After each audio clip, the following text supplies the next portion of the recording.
Charles Denton sneered right in the workshop. "If you can fix it, I'll kiss the ground right here, in front of all the workers." Maya Carter tightened the wrench, eyes blazing. "Hold your word, old man." The engine, seemingly hopeless, suddenly roared to life. The whole workshop froze, and even Charles took a step back. The lesson laid bare. Arrogance and racism crumble in the face of undeniable knowledge and will. Morning in the auto shop. Sunlight streamed through old iron-framed windows. Dust floating in the air, thick with the smell of oil and grease. Charles Denton walked in with the swagger of a man in charge, his shoes striking the concrete floor with sharp, deliberate thuds that made everyone instinctively look up. He stopped in front of the rusted engine, a hulking block of metal that many engineers had already given up on, then jerked his chin to signal the whole shop. His voice rang out clearly, each word meant to cut. "If you're as good as they say, fix it. Let's see how much the black mechanic's daughter is really worth." The workers around him laughed along, some shaking their heads in disbelief, others grinning like they were about to watch a free show. Maya Carter stepped out from the corner of the shop, her shirt stained with oil, her face darkened beneath a haze of smoke. No one expected such a small girl to face this kind of challenge head-on, but there was no hesitation in her eyes. The moment Charles pointed at the engine, the whole shop seemed to hold its breath. Maya looked straight at him, her voice steady and firm. "All right." That one sentence sliced through the laughter like a sharp blade,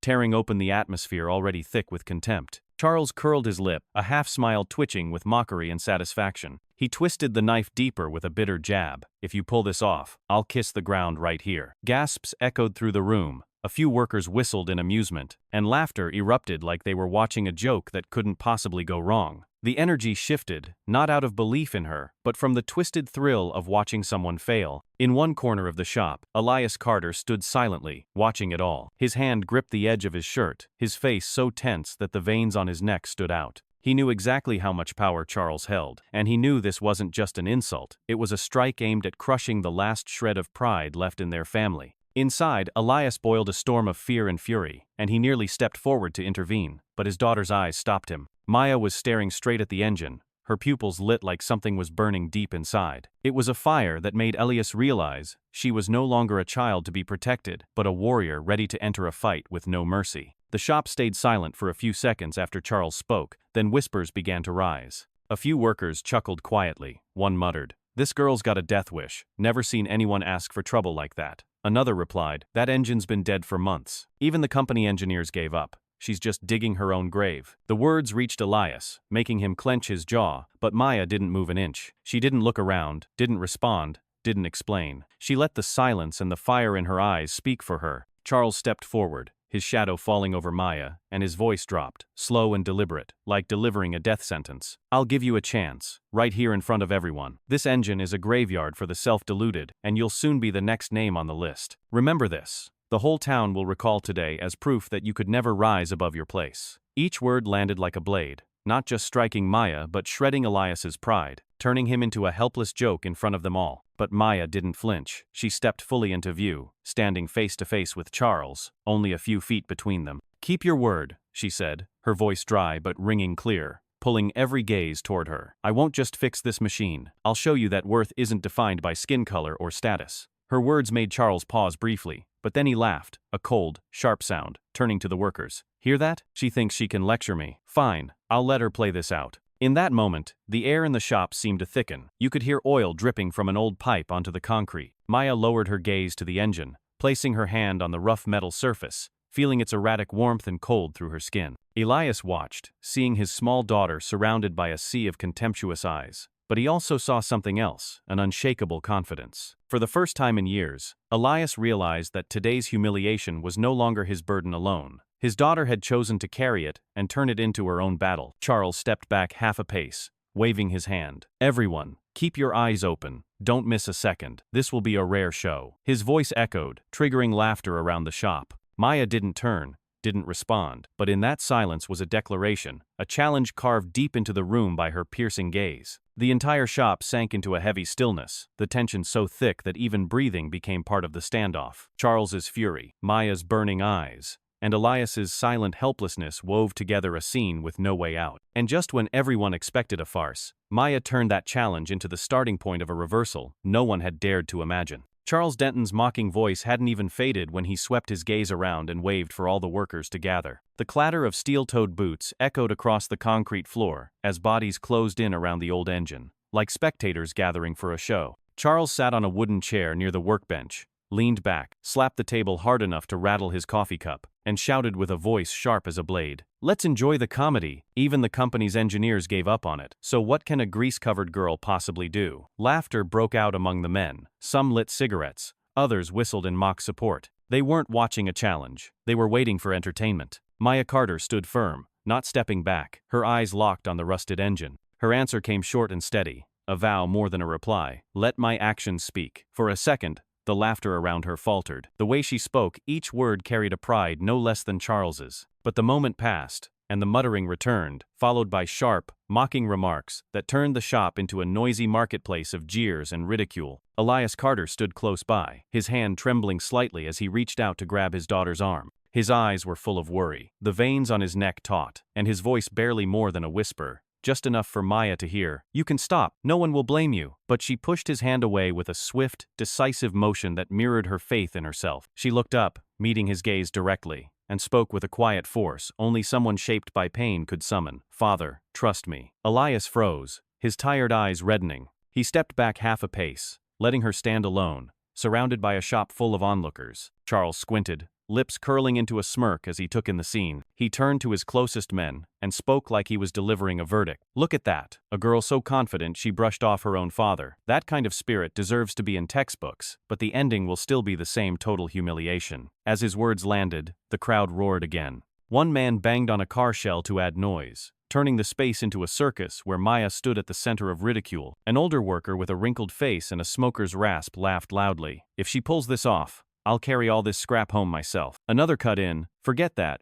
I'll bet my whole week's pay she'll be crying in 5 minutes." The laughter spread fast, each cruel word stabbing at the air, surrounding Maya in a circle of scorn. But she didn't turn, didn't answer. She simply stood still, eyes fixed on the engine, as if all that noise were nothing more than passing wind. Charles slammed the table again. His coffee spilled, a brown streak spreading like a stain across the clean surface. He leaned forward, his voice dropping low and venomous. "Everyone, remember this. She's Elias's daughter, the man who spent all these years with his head down in this shop. And now she thinks she can beat what even the best engineers gave up on. I'm telling you, this is better than the movies." A chorus of voices chimed in, some clapping, others shouting for more people to come and watch. Maya still didn't move, but deep in her chest, her heart was pounding. She knew every pair of eyes was looking at her with contempt, and yet that very contempt made her resolve burn brighter. She remembered the long nights with her father, taking apart broken engines, the times they were kicked out of big garages just because of their skin color, and the insults she had swallowed in silence. Now, all of it had gathered into an unshakable force. Elias stepped back, leaning against the wall, his chest tight. He wanted to protect her, but he also knew that if he took away this moment, he'd be stealing the one source of pride Maya had left. The laughter rang in his ears like hammer blows, but he forced himself to stay quiet, to watch his daughter walk the path she had chosen. A young worker stepped forward with a shrill voice, mocking, "Maya, what are you gonna do? Blow on it and hope it starts?" Laughter erupted again. Charles looked at Maya,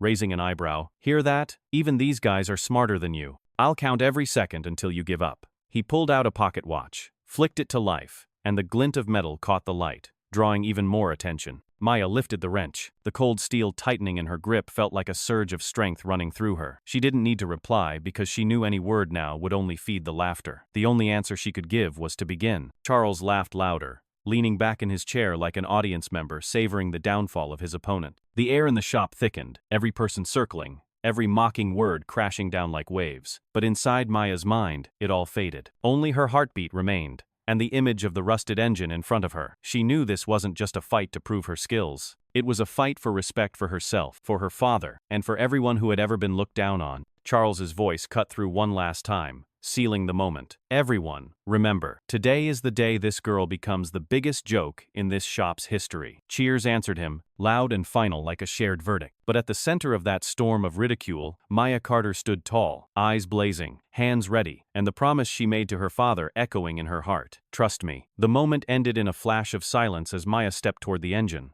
Laughter still rang behind her, but now, every step she took marked the beginning of a real battle, one where the most arrogant man in the room had rallied the whole pack against a single girl, never suspecting that this would become the first crack in his downfall. Every worker in the shop had looked at it and shaken their head, seeing nothing more than scrap metal. Charles Denton stepped closer, his shoes hitting the floor with dry, heavy thuds. He stopped in front of Maya, his face cold, lips curled in a sneer of both contempt and triumph. He pointed at the block of steel and spoke in a harsh tone, pouring each word like acid, meant to eat away her confidence. This thing defeated my entire team of engineers. They gave up. Not a single one could make it run again. And you think you're different? A teenage girl who believes she can do what the best couldn't? His voice echoed, bouncing off the walls, followed by murmurs that rippled through the crowd like a chorus of doubt and mockery. Maya stepped forward without looking at Charles, eyes fixed on the engine. She knelt, her hand tracing the cracks and rough patches across the corroded metal. Her fingers stopped at a small fracture, a hairline split that ran deep along the body of the machine. She whispered, her voice low but clear enough for Elias to hear. Steel has its own voice. I can hear it. The words weren't for Charles. They were a vow to herself, spoken like someone fluent in a language only true mechanics could understand. The crowd burst into laughter. One worker shouted, "Did you hear that? She hears steel. Since when does metal talk?" The laughter grew louder. To them, it was childish arrogance. But Maya kept moving her hand, feeling each joint, each smear of oil. Her eyes lit up, as if reading a silent score only she could interpret. Charles crossed his arms, leaned down slightly, his voice lower, pressing like a weight on Maya's shoulders. Hearing steel, or are you hearing me and everyone else laughing at you? I'll show you, there's only one truth: this machine is a corpse.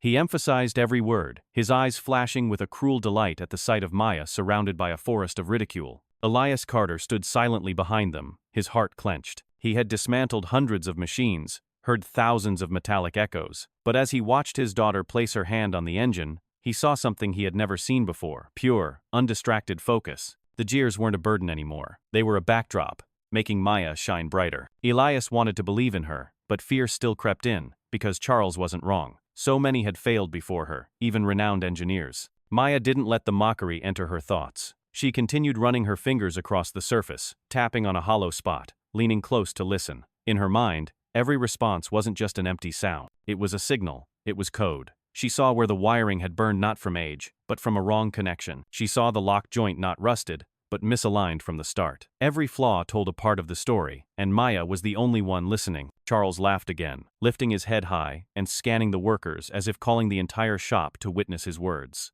You all see this? She's whispering to scrap metal. This isn't skill, this is delusion. A girl who thinks she can replace engineers with superstition. The crowd erupted into another round of harsh laughter, some pounding on car frames to join in. But that laughter didn't shake Maya. It only fed the fire burning inside her. She lifted her head, staring straight at Charles, her eyes sharp as blades, and though her voice was low, it rang clear. Steel knows how to betray those who disrespect it. It only answers to those who truly understand. And I do. The crowd paused for a beat before the noise rose again. But in that brief moment, Charles wavered. He hadn't expected a girl to speak back to him with that kind of certainty. Elias clenched both fists, muscles trembling, his eyes never leaving his daughter. Deep down, he knew Maya had stepped far beyond his shadow. She was no longer a child under his protection, but a mechanic in her own right, someone who could see truth where others only saw waste. The louder the crowd became, the more clearly he saw the unwavering silence in her gaze. Charles, trying to cover his flicker of doubt, laughed harder, a rasping sound sharp as steel scraping steel. He leaned forward, voice like poured fire. You'll learn soon enough that what you call the voice of steel is just the echo in the mind of a fool. And when you fail, this whole shop will laugh, and I'll be the first to crush whatever belief you had left. In the thick air, Maya closed her eyes for a moment, her hand still resting on the metal block. She took a deep breath, drawing in the scent of oil and iron, then opened her eyes, a glow in them that was impossible to ignore. She knew this battle wasn't to prove anything to Charles, it was to prove something to herself, and to every generation that had been trampled underfoot. Around her, the laughter continued, but inside Maya's mind, it all faded, leaving only the whisper of metal and her own pride. Charles Denton stood across from her, confident in his power and disdain, unaware that this exact moment had already marked the beginning of his downfall. Because the girl he saw as weak was standing at the heart of a steel graveyard, ready to do what he never imagined possible. The tension in the shop, already heavy, rose to a new level when Charles Denton suddenly stood up, his chair slamming into the wall behind him. He lifted his head and shouted across the oil-stained air, "Anyone who believes she can fix it gets double pay tonight. Anyone who doesn't, place your bets." The words hit the crowd like a lit match, sending workers into an uproar, cheers erupting as if this were no longer a technical challenge but a gambling pit where belief had become just another game. Those closest burst out laughing, some slapping their thighs, others whistling long and loud. A senior mechanic shouted, "If the boss says so, this is a golden chance. I bet my month's wages that girl won't last an hour." Agreement came from all sides, with someone even tossing a few loose coins to the floor as if sealing their certainty. The laughter rolled on endlessly, bitter and mocking, as though Maya's failure had already been decided, and her exit in shame was just a matter of time. In the middle of it all, Maya Carter stood still, showing no sign of faltering. She spun the wrench in her hand, her eyes locked on Charles without flinching or lowering her gaze. "Keep your promise," she said, her voice not loud but cutting through the noise with clarity. The strength behind her words made a few people fall silent, feeling a strange weight in that brief sentence, a weight Charles clearly didn't want to hear. Charles burst into laughter, the laugh of someone used to control, used to seeing others bow. He jerked his chin toward the laughing crowd, his voice dripping with scorn. "Don't worry, I keep my promises. I'm just waiting to spit on stupidity." The shop roared again, this time colder, harsher, like a rain of nails pounding on Maya's resolve. A few workers came closer, crouching and spitting on the floor in mockery, mimicking Charles's words. Elias Carter's heart sank, his hands clenched so tightly they turned pale. Maya never broke eye contact with Charles. Her gaze unsettled him for a moment, because there was no fear in it, only challenge. Elias saw it too, and he took an instinctive step back, realizing his daughter had entered a space no one else could follow. Charles kept throwing out venomous lines, but instead of breaking Maya, each word struck like a hammer, forging the steel of her will. Workers began crowding in, some banging on old car frames to create a rhythm behind the shouting. One yelled, "If she pulls it off, I'll drink a whole barrel of oil." Applause and jeers blended into chaos, but Maya stood still, the eye of the storm, silent at the center of the fury. Charles stepped closer, his shadow falling just inches from where Maya stood, his voice thick with contempt. "You think those grease-stained hands of yours can do what the people I pay thousands of dollars couldn't? Don't forget, you're just the daughter of a lowly mechanic. And I'll make sure everyone remembers today as the day you smeared your own face with shame." Oh, his roar struck the already stifling air, turning the workshop into a prison of humiliation. But in that very moment, Maya gripped the tool in her hand tighter and raised her head, meeting him with eyes lit by fire. She didn't need to speak. Her unyielding stance alone planted a seed of doubt in the crowd, making some wonder if they had been too quick to put blind faith in Charles Denton's arrogance. From that second on, the open provocation was no longer just a war of words. It became a binding pact, where Charles laid his authority on the line, and Maya wagered her pride and future in a game with no retreat. No one in the shop could look away now. They all understood that what was about to unfold wouldn't just be a mechanical challenge, but a confrontation that would decide who truly understood the power of steel, and who only knew how to use power to crush others.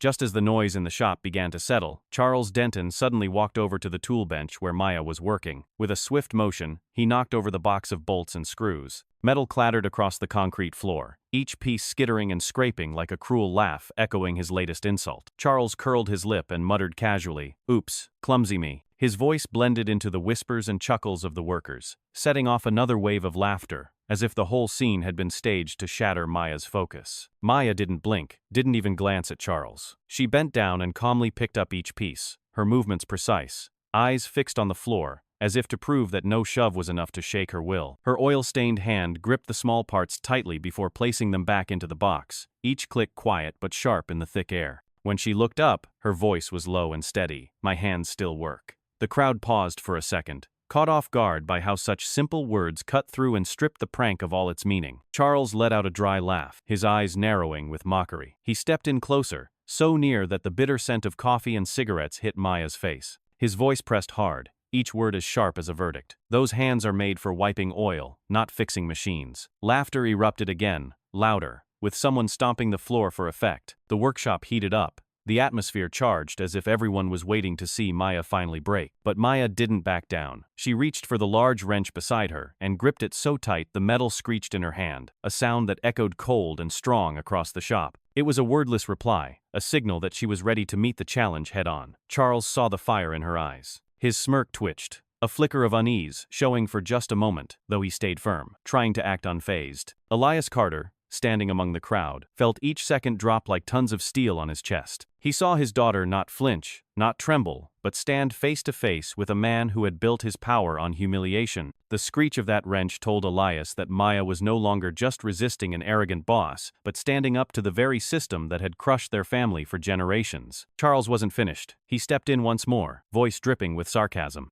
"You can pick up screws all day, but when that engine starts, this whole shop will see the truth you're just a kid playing pretend." The crowd howled again, a few casting looks that mixed pity with cruel satisfaction. They were sure she would fail, and they were savoring every second of the wait. Maya took a deep breath, her grip on the wrench tightening. In her mind, the noise around her faded into a dull haze, leaving only the goal in front of her. She stepped forward, set the wrench onto the rusted joint, and gave it a turn. The screech of grinding metal rang out like a scream of resistance. A few workers fell silent, pulled into the intensity of that moment, where a small girl stood alone against a sea of mockery. Charles glanced over, the smile on his lips faltering for a split second before he masked it with a sneer. That sounds more like the death rattle of a corpse than the start of life. His words were sharp, but in his eyes flickered a faint trace of unease. Elias saw it, and for the first time, he realized Charles wasn't as certain as he always pretended to be. The wrench turned harder, the sound heavy and firm, a quiet declaration that Charles's harassment had only deepened Maya's resolve. The crowd grew quieter, not out of belief, but drawn in by the strange force radiating from her unbreakable focus. Charles stood close, forcing a stiff smile, but inside he could feel the shift. His provocation was backfiring. Maya wasn't breaking. She was becoming something they couldn't ignore. And in that moment, the atmosphere in the shop began to change. The mocking laughter faded into scattered echoes, replaced by tense stares and the growing sense that maybe, just maybe, this girl could do what everyone had believed was impossible. Charles remained where he was, still holding the posture of a victor, but deep down, he had started to understand that the game was no longer fully in his control. After knocking over the toolbox and unleashing his string of cruel taunts, Charles Denton casually pulled out a chair and sat down among the workers. He leaned back, arms crossed, his eyes filled with arrogance, and raised his voice so all could hear. "Everyone, sit back and enjoy the show. Don't miss it." His tone rang out cold and confident, like a director announcing the opening scene of a tragic comedy he was certain would end in Maya Carter's collapse. The crowd responded instantly. Some dragged over plastic chairs, others leaned against the wall, forming a circle around the rusted engine. No one believed this was a real challenge. They saw it as free entertainment, where the boss ran the show, and Maya was just a pitiful puppet. Charles turned to one of his loyal workers, tilted his chin, and ordered with disdain, "Record all of it. Title it for me. Mechanic's daughter pretends to be an engineer." A man raised his phone, grinning. "Don't worry, boss. The whole town will see this performance." Others burst into laughter, some joking. "Who knows? Maybe the video goes viral. She'll be crowned the queen of clowns." The taunts, the laughter, and the mockery filled the air, turning the already suffocating workshop into a cruel circus. Maya Carter sat beside the engine, her hands carefully brushing over each bolt, her expression so focused it looked carved in stone. She listened to every detail, every gap, ignoring the circle behind her that waited to clap at her failure. When she tapped a bolt with her hammer, the sound that echoed was unlike the usual dull clang. It rang out with a solid, resonant tone that bounced across the shop, hitting the walls and reaching every ear. The entire shop fell briefly silent. The laughter paused for a beat, and eyes turned toward Maya. No one had time to speak. Only Charles bit his lip, then quickly let out a sharp laugh, high-pitched, trying to drown the unease flickering within him. "So what if it rang? It's just random. Don't read too much into it." He turned to the workers and shouted like barking a command. "Laugh. Why is everyone quiet?" A few gave awkward chuckles, but the energy had shifted, the mockery had lost its bite. Elias Carter stood tucked away in the back, his hand unconsciously gripping the edge of a wooden table. From where he stood, he saw a glow in his daughter's eyes he had never seen before, brighter than the forge fires he had worked beside for years. Maya wasn't just focused, she radiated a determination that filled him with both pride and fear. He held his breath, afraid that any movement might break the fragile momentum she had seized. Maya tapped another point. The sound rang steady, like a rhythm she used to ready herself for battle. Each strike was a hammer blow against Charles's arrogance, each note a rejection of the crowd's mockery. As the laughter slowed, workers began exchanging looks, whispering, "That really sounds different." But Charles jumped to his feet, his voice cutting through like a whip. "Don't be fooled. She's faking it. This is cheap magic." Maya remained silent. She switched wrenches and turned a long-jammed bolt with force. The screech that followed was high-pitched, but firm. The crowd stirred again, raised eyebrows, flickers of unease in their eyes. Elias saw the shift clearly, and he knew that in just one brief moment, the balance of belief had wavered.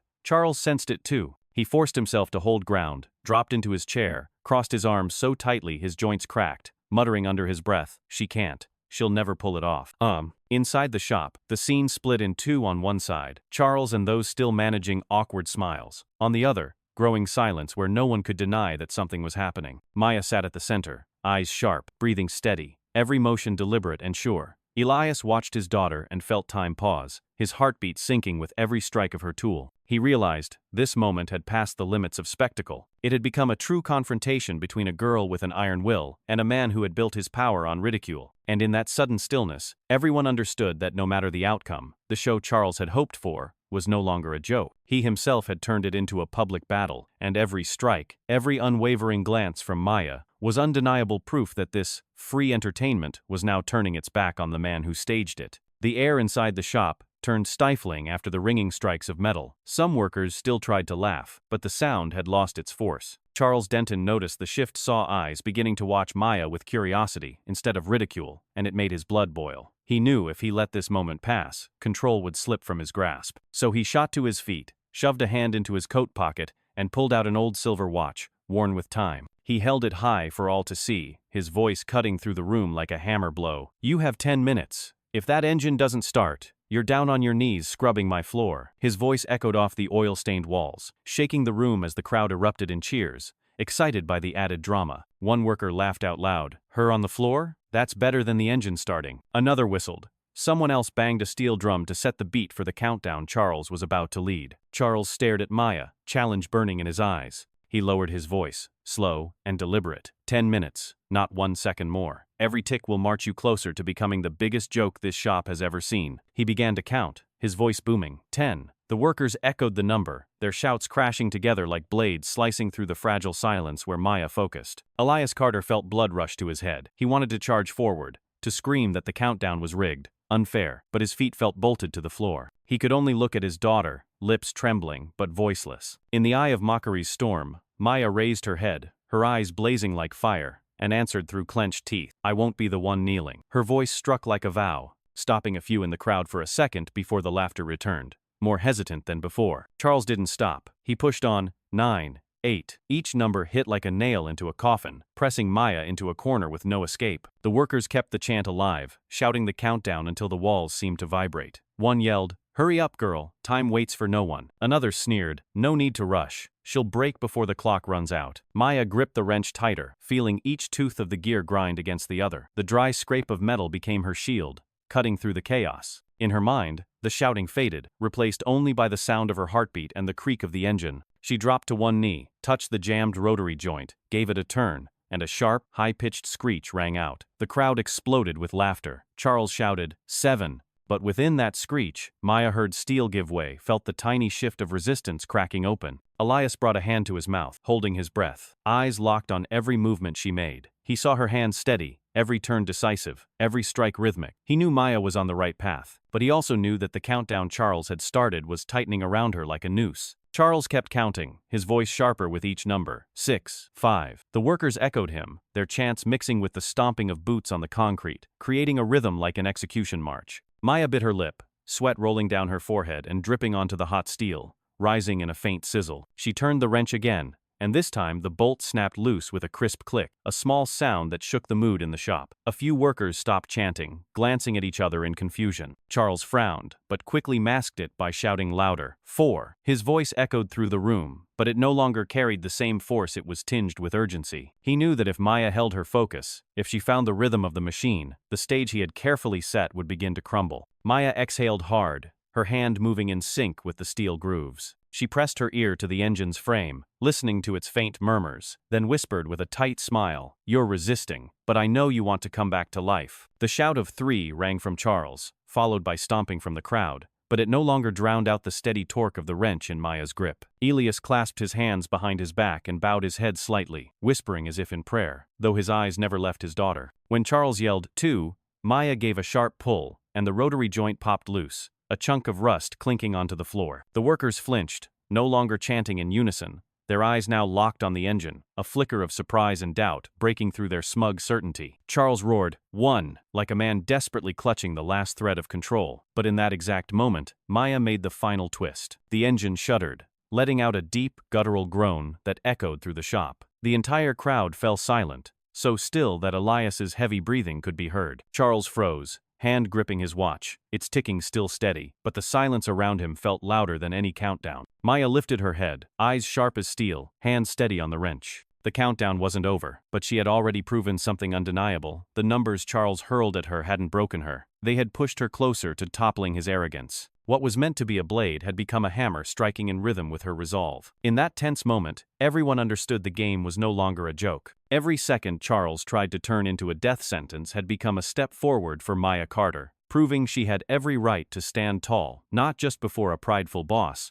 but before a system that had long laughed at people like her. The air in the shop grew suffocating after Charles shouted the final number. The second hand on his silver watch kept ticking, but everyone's attention had already shifted, fixed entirely on Maya Carter. She leaned forward, oil-stained hands locked around the wrench, arms straining, breath heavy, but her eyes never left the steel in front of her. Maya twisted hard with all her strength, and a high-pitched screech tore through the silence. A sudden spark shot from the long-jammed joint, flaring brightly under the shop's dim yellow lights. The engine jolted, its body shivering like a beast waking from a long coma. Charles Denton stood directly across from her. In that instant, he stepped back half a pace. His polished shoes hit the floor with a sharp tap, but the sound lacked its usual power. It echoed back weakly. The familiar smirk on his face twisted, lips trembling at the edges, turning into a smile he could barely hold. He lifted his chin, trying to stay composed, but panic was already flickering in his eyes. A collective gasp burst from the circle of workers. They had laughed, whistled, jeered, but now they stood stunned, unable to process what they had just seen. One of them stammered, voice cracking, "No way." The small sentence spread like lightning, drawing wide-eyed stares toward Maya. The crowd shifted, some leaning in for a better look, others swallowing hard, a few stepping back in fear of stray sparks. They were all pulled into a moment that defied everything they had believed. Maya didn't look up. She turned the wrench again, grip tight, sweat mixing with grease as it soaked her skin. Then came the sound first, a stuttering cough, like something groaning back to life after a long slumber. But within seconds, the rhythm caught. A low, growling pulse turned into a steady roar. The engine shook violently, its body trembling, layers of old dust rising in thick clouds, and the stench of burning oil filled the air, smothering every other scent. The workers froze, some covering their mouths to stop a gasp from escaping. The machine thundered on, its rhythm like a war drum pounding in their chests, leaving them stunned. Just moments ago, they were sure of failure, mocking like they were watching a comedy. And now, the roar of what they had called scrap metal had become an undeniable truth. The entire shop exploded into chaos. Voices shouted, feet scrambled, and tools crashed to the floor. Someone screamed, "Oh my God, it's running." Another shouted, "I don't believe it, that damn engine's alive." Some looked pale, shocked, exchanging bewildered glances as if unsure whether they were awake. In the middle of the uproar, Charles stood frozen. His eyes were wide, his face drained of color. He was speechless, hands trembling. His pocket watch slipped from his grasp and clattered to the floor, but no one moved to pick it up. Charles was used to being the one who laughed loudest, used to having the upper hand, used to seeing others bow. But now, with the roar of steel drowning out everything, he was the one backed into a corner, undone by the very sound that had always belonged to his dominance. Maya let the wrench fall. The sharp clang echoed through the shop, and she lifted her head, eyes blazing, her face streaked with sweat but steady. She said nothing because the engine spoke for her, answering every insult with its roar. Elias Carter stood behind her, his hands trembling with emotion, eyes red with pride. He had never seen his daughter shine like this, never seen her stand so powerfully in the center of chaos. Charles took a slight step back, as if trying to escape the sound, but his legs locked. Every thrum of the engine struck like a hammer blow to his pride, tearing through the mask of arrogance. The workers who once laughed along were now split, some staring in awe, mouths agape, others dropping their heads in shame, unable to face the role they had played in the mockery. The machine kept roaring, louder, stronger, like the triumphant growl of a beast risen from the dead. The laughter was gone. Only the engine's thunder remained, echoing off the walls, pressing silence into the hearts of everyone present. Maya stood firm, her hand resting on the frame, her gaze unwavering, while Charles remained frozen like a statue, mute in the face of truth. That moment became a point of no return. What Charles had staged as a joke to humiliate, Maya had turned into a tragedy of his own making. And in the midst of the uproar, the entire shop understood they had just witnessed a turning point. The roar of that machine wasn't just an engine coming back to life. It was justice breaking through the wall of arrogance that had held so many down for so long. The engine kept roaring, steady and crisp, like the rolling of war drums announcing victory. Maya Carter stood tall, her shoulders damp with sweat, eyes fixed ahead not to demand applause, but to show that her quiet resolve had already turned challenge into reality. She didn't shout, didn't bow, letting the sound of steel speak in her place. Around her, the workers erupted. Cheers rang out across the shop, their excitement breaking loose as they witnessed something they had all believed impossible. Applause followed, and some even jumped with the rush of release after the long, tense countdown Charles had forced upon them. In that noise, Charles Denton stood frozen. His face had gone pale, his lips trembling as he searched for words that wouldn't come. The usual smug smile was gone, replaced by wide-eyed confusion at what was unfolding. The power that once let him control the entire shop had been crushed beneath the roar of the very machine he used to mock. He opened his mouth as if to speak, but choked instead, each breath revealing his speechless defeat. Workers who once joined in his jeers now looked at Maya differently, with respect, with guilt, as if realizing they had helped build a cruel joke and were now witnessing the fall of the man who wrote it. Elias Carter leaned against the wall, eyes wet, hands shaking from how tightly he was gripping himself. After years of swallowing pride, he now saw his daughter standing tall, cheered by the entire workshop, while the man who once held all the power stood silent. He breathed deep, shoulders loosening, tears welling not from weakness but from a pride too strong to hide. Maya glanced at him, just briefly, but it was enough. In that look, she sent a message. This fight wasn't only hers, it was his too, and it was for the honor of their family. Amid the noise, someone raised a phone, capturing every second. A short clip, hands trembling but steady enough to show Maya standing tall, the engine roaring, and Charles's frozen expression. In that moment, no one moved to stop it. They were all swept up in the shock. Eyes that once dismissed her now followed her, no longer mocking but acknowledging, and that quiet recognition rang louder than any applause. Charles tried to force a smile, about to let out another mocking line, but as he opened his mouth, the engine's roar surged and drowned him out completely. He swallowed the words, throat dry. The truth in front of him made every excuse meaningless. A man who once wielded laughter as a weapon was now silenced by the roar of steel, left with nowhere to turn. He looked to the workers for support, but found only uneasy glances and slow, silent nods directed toward Maya. In the center of the chaos, Maya remained calm. She let the engine run steadily, then took one step back, quickly wiping the grease from her cheek. Her gaze swept across the crowd, not searching for praise, but as if to remind them that the truth was now undeniable and needed no defense. She hadn't won through speeches, but through the roar of a machine that continued to breathe in front of them. That was the only proof that mattered, and no one could deny it. This explosive moment didn't just flip the power dynamic in the workshop, it planted a seed in everyone's mind that arrogance could be brought down, and quiet determination still had value. Maya Carter stood there without needing to lift her chin to claim victory, because what she had done was more than enough for them to understand. From this point on, they would never look at her the same way again. One worker, who had been recording for fun, had accidentally gone live. When the engine roared and the image of Maya Carter standing tall, sweat on her face and fire in her eyes, filled the frame, it instantly flooded the screens of thousands. The first comments were skeptical, but seconds later, when people saw the so-called scrap engine roar back to life, the feed exploded with messages. Unbelievable. Who is this girl? This is incredible. The viewer count jumped from dozens to hundreds, then surged into the thousands within moments, turning a scene in a small workshop into the center of the town's attention. Online, the energy matched the chaos in the shop. Anonymous accounts, off-shift workers, students just out of school, even casual scrollers, all stopped to watch. People didn't need to know who Maya Carter was. They just needed to see a small girl face down a wealthy boss and accomplish what a team of engineers had abandoned. The engine's roar in the live stream became undeniable proof, silencing every debate. Comments streamed in. This isn't just about fixing an engine, this is justice. I need her name now. This is the new symbol.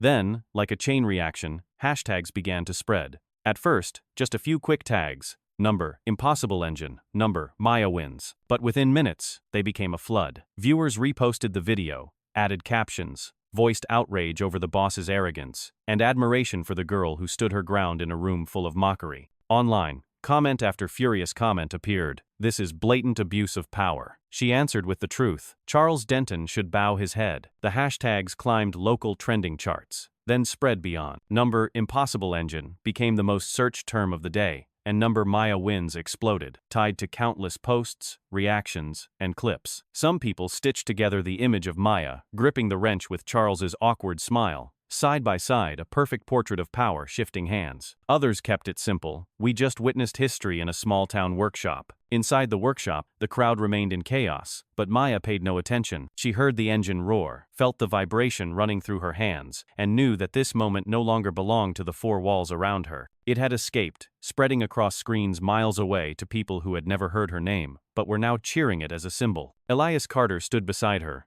quietly watching someone's phone stream, his eyes blurred with emotion. He saw his daughter, once an anonymous mechanic, now become the face of belief, a living statement that intellect and resolve could shatter contempt. Charles, meanwhile, caught sight of a worker holding up a phone, and instantly understood he had lost in the worst possible way. Not only had he failed in front of every witness in the room, but now, in front of thousands, watching live. Each passing second of that video was a blade slicing into his pride, a piece of evidence he could never erase. He forced a smile, but even that image was captured, frozen, and spread online as a punchline. That explosive moment wasn't just the sound of an engine roaring, it was social media erupting. It transformed Maya Carter from the butt of a joke into a banner people rallied behind, shared, debated, and defended. Number Impossible Engine and Number Maya Wins weren't just trending tags anymore. They became declarations, reminders that limits only exist in the words of the arrogant, and that in the hands of someone determined, steel still knows how to come back to life. In a single night,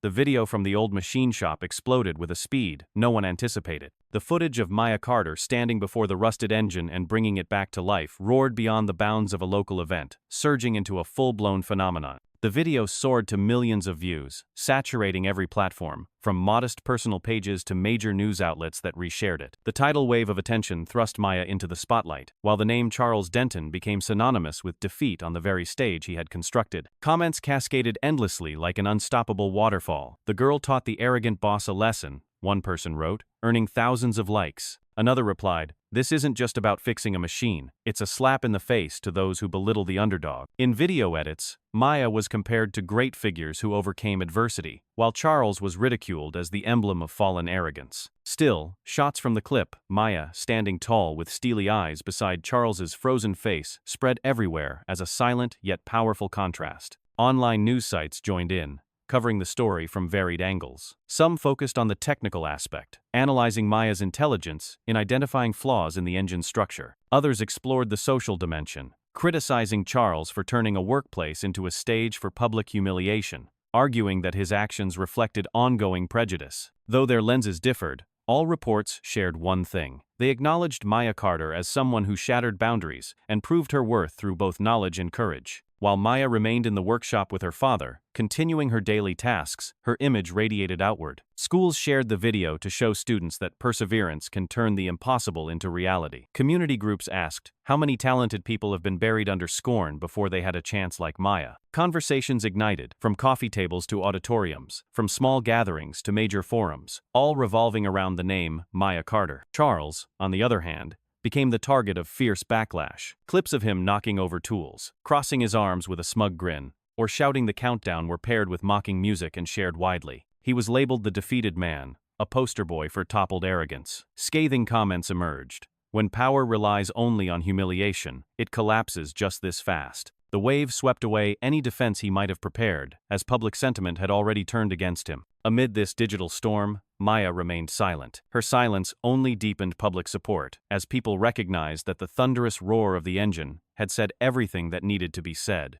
Every rising view count, every new comment etched her image further into the public consciousness. The video didn't just expose a reversal of roles, it sparked a larger conversation about fairness and true value. And through all the noise of the online storm, one message rang clear. A young woman stood up, repaired an impossible engine, and at the same time repaired society's view of those long dismissed. Charles Denton, once accustomed to admiration and fear, became the center of a wave of mockery. Clips of him smirking, flashing his watch for the countdown, or knocking over the toolbox were widely shared with the mocking hashtag #ArrogantBoss. The hashtag quickly spread across all platforms, appearing in comments, posts, and even as headlines for numerous digital articles. People tagged it to every image of Charles like an inescapable brand, turning him into a living symbol of arrogance undone. Viral photo edits showed Maya standing steady before a roaring engine next to Charles's frozen face, captioned simply with #ArrogantBoss, fueling public satisfaction. Inside the company office, Charles sat in front of the screen, face pale as news updates rolled in non-stop. The more he tried to avoid it, the more visible it became, dragging him deeper into disgrace. He once believed money and power could shield any mistake, but now a single hashtag had torn that illusion apart, exposing him to the public in the harshest light. Even his closest staff began to tread lightly, whispering behind closed doors, afraid that staying aligned with Charles might implicate them too. The atmosphere in the once disciplined office turned tense with unease, as everyone realized their boss's reputation had become a liability. Charles jumped to his feet, face flushed, veins visible on his forehead. He slammed a fist onto the desk,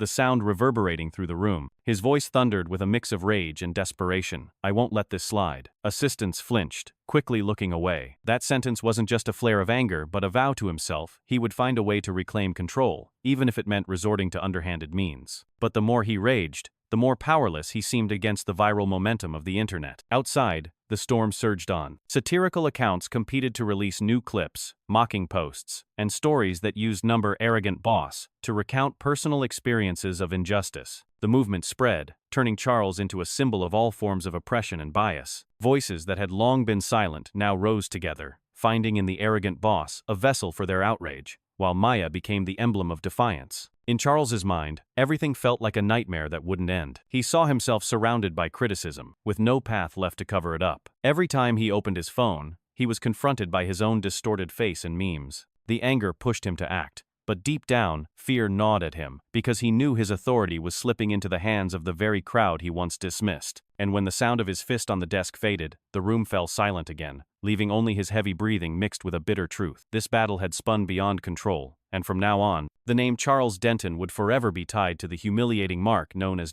arrogant boss. The next morning, news vans swarmed outside the gates of Denton Motors like a flood. Cameras stood shoulder to shoulder, microphones raised high, bright lenses pointed directly at the building that was once used to silence but had now become a media hotspot. Reporters jostled for space, shouting Charles Denton's name over and over, their voices sharp and insistent. "What do you have to say about the viral clip? Do you deny insulting your employee? How do you explain the world calling you arrogant boss?" The company's once proud glass doors were now barricaded by a wall of press, with no way out. Charles appeared, his face trying to hold a calm expression, but his steps were heavy. He stopped in front of the crowd, his eyes flashing irritation. His voice was low and clipped, each word forced through gritted teeth. "Just a joke." The short, sharp answer was like a dagger flung into the noisy chaos. He wanted to slice through the storm of questions, to reduce the incident to a harmless misunderstanding. But the cameras stayed locked on him, capturing every flicker of discomfort, every strained smirk, broadcasting it across every news outlet instantly. The reporters didn't stop. They pressed in, snapping photos, their chatter intensifying. Far from calming the storm, his response only poured fuel on it.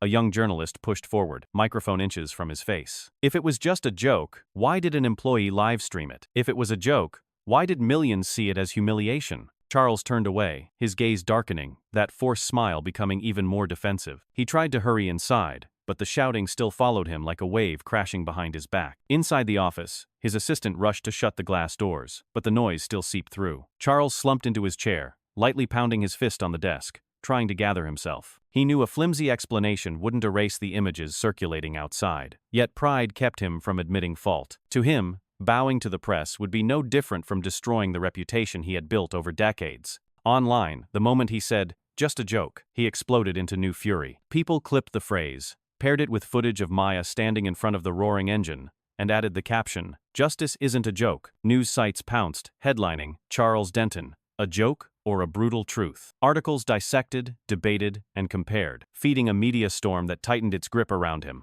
Elias Carter watched the news from home, seeing Charles's tense face on the screen. He shook his head slowly, feeling a mix of anger and pity. Whatever power Charles once held could no longer hide the truth, and his curt words only exposed his desperation. Maya sat beside her father, quietly observing, her eyes bright but never leaving the work in her hands. She said nothing, letting the noise outside reveal the true face of the man who had tried to crush her. Outside the company, the press refused to leave. They pitched temporary tents, took shifts around the clock, determined to dig every angle of the story. Passersby stopped to take photos and posted them online, feeding the growing tide of public opinion. Denton Motors was no longer seen as a symbol of success, but as a stain on the public conscience. And at the center of it all, Charles Denton sat powerless in the office that was once his fortress of authority, now reduced to a cage echoing with public backlash, where his excuse of "just a joke" had been exposed as nothing more than hollow arrogance. Major newspapers rolled out headlines in unison, the most prominent taking up an entire front page, "A joke or abuse of power." The short, bitter phrase sliced straight into Charles Denton's reputation, turning him from a powerful businessman into a figure under societal scrutiny. The article detailed the confrontation in the workshop, highlighting how Maya Carter was publicly humiliated, while also dissecting the abuse of power, showing how a boss had used scorn as a weapon against a young girl. Each sentence peeled away another layer of Denton's image, sparking not curiosity but fury among readers.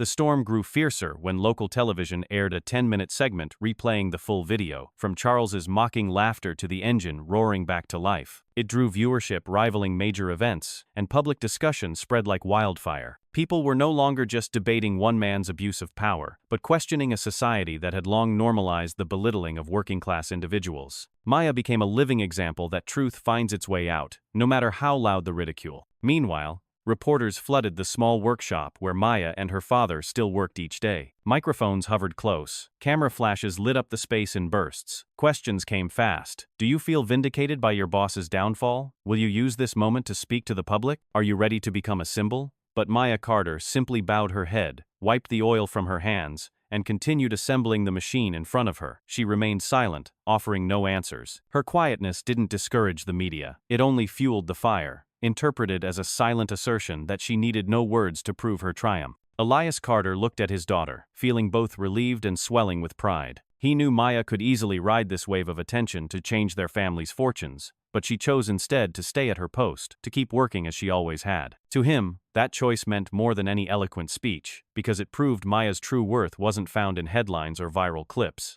but in the hands that shaped machines and the mind that refused to bend under scorn. The newspapers continued to focus on her silence. They wrote that Maya's composure was the sharpest response, a strike to the chest of the man who once gloated, thinking she would fail. The less she spoke, the hotter the topic became, and the image of her in the small workshop, bent over the engine, spread more powerfully than any speech could. Online comments overflowed with admiration. This is the power of truth. Silence louder than any words. Maya Carter doesn't need to explain. She just works. While Charles Denton scrambled to salvage his reputation, Maya calmly let her work define her. And from that silence, the public drew a deeper lesson. Real value is not something to be flaunted, but something to be proven through action. Maya Carter, by refusing interviews and quietly continuing her work, made it clear that justice doesn't need flowery words, only truth laid bare, and one roaring engine was enough to bring down an entire arrogant system. The street leading to the gates of Denton Motors was packed from early morning, as hundreds of locals arrived holding banners high, bold letters reading,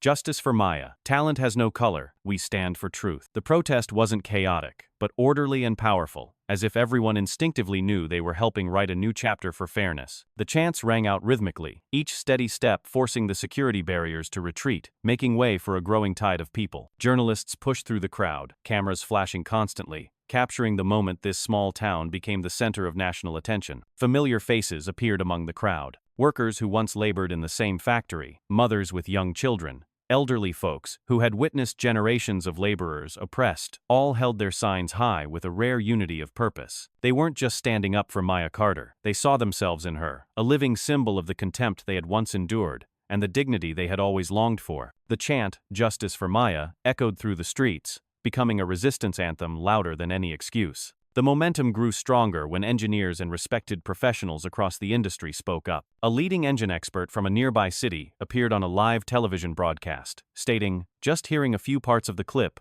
I knew Maya didn't get lucky. She understands the principles and has real technical skill. Even a seasoned engineer couldn't fake what she did." His words were a scientific stamp that erased all doubt, lifting Maya from the ridicule to the realm of recognized talent. Soon after, several technical associations and universities issued statements of admiration, holding Maya up as a role model for the next generation. They emphasized that this story wasn't just about a fixed engine, but proof that knowledge doesn't belong to any one class. It belongs to those persistent enough to chase it. On social media, the phrase, "Justice for Maya," appeared alongside trending hashtags, becoming a movement where each person added a sentence, a story, proving they, too, had long awaited such a turning point. Elias Carter, sitting outside the small repair shop one morning, quietly watched the images on his phone, seeing the crowds holding banners everywhere. He felt clearly that this was no longer a battle between his daughter and one arrogant boss, but a fire that had ignited the whole community. The pain his family had endured for years was now shared, transformed into collective strength. He lifted his head, took a deep breath, and let the feeling of pride and relief fill his chest. Meanwhile, Maya continued her work in the small workshop. When a reporter asked why she didn't step outside to witness the rising wave of support, Maya simply gave a faint smile and bent down to assemble another machine. She understood that true strength doesn't come from standing on a stage to receive applause, but from proving each day that her hands and mind deserve respect. And it was precisely that calm demeanor that made the crowd love her even more, because they saw clearly that Maya wasn't chasing the spotlight. but seeking unshakable truth in every mechanical detail she touched. The scene of people raising banners, combined with the affirming voices of engineers, painted a complete picture. This was no longer a personal story, but a movement against contempt and arrogance. And from that powerful reaction, Maya Carter became the face not just of a battle inside a workshop, but of a generation determined to prove that human worth cannot be measured by condescension, but must be honored through true ability. The National Engineering Association, known for gathering top names in the mechanical field, unexpectedly shared the clip of Maya Carter repairing the engine on their official page. In the accompanying post, they wrote, "This is clear proof that knowledge and skill are not the exclusive property of any social class. The girl in the clip has demonstrated understanding far beyond the limits many tried to place on her." This act served as a clear stamp of validation that what Maya accomplished was not a lucky moment, but the result of serious training and study. Within hours, the post had hundreds of thousands of shares, along with a flood of respectful comments, turning the story from a viral sensation into a major topic of discussion in the professional community. Many respected engineers left direct comments beneath the post. One wrote, "That engine, I've seen the design and know how complex it is, but Maya pinpointed the structural flaw with precision. She truly understands what she's handling." Another added, "The way she checked the joints, how she listened to the metal for weak points, that's a level of technique only the most skilled and patient mechanics possess." These comments sparked a wave of recognition from within the technical field, and when the technical field speaks, the public gains even more reason to believe Maya Carter had done something remarkable. While Maya quietly continued her daily work, the pressure on Charles Denton grew heavier. He was no longer just abandoned by workers and the local community, but now faced criticism from powerful voices within the industry. The association's decision to share the clip was nothing short of a final verdict, declaring he had been completely wrong. Charles was used to controlling narratives through money and influence, but this time, every excuse rang hollow. He tried to hire media consultants to calm the storm, but every strategy failed because the truth was clearly exposed in every frame, and each comment from professionals only deepened the disgrace. In the spacious office, Charles paced back and forth, his breathing heavy. He felt as if he were being backed into a wall with no way out. Every time he went online, he was met with images of Maya beside the roaring engine, beneath thousands of praises comparing her to master engineers. His own face appeared right next to hers, accompanied by mocking captions and tags exposing his arrogance. It all made escape impossible, even when sitting alone in his office. The noise outside still echoed in like an unrelenting accusation.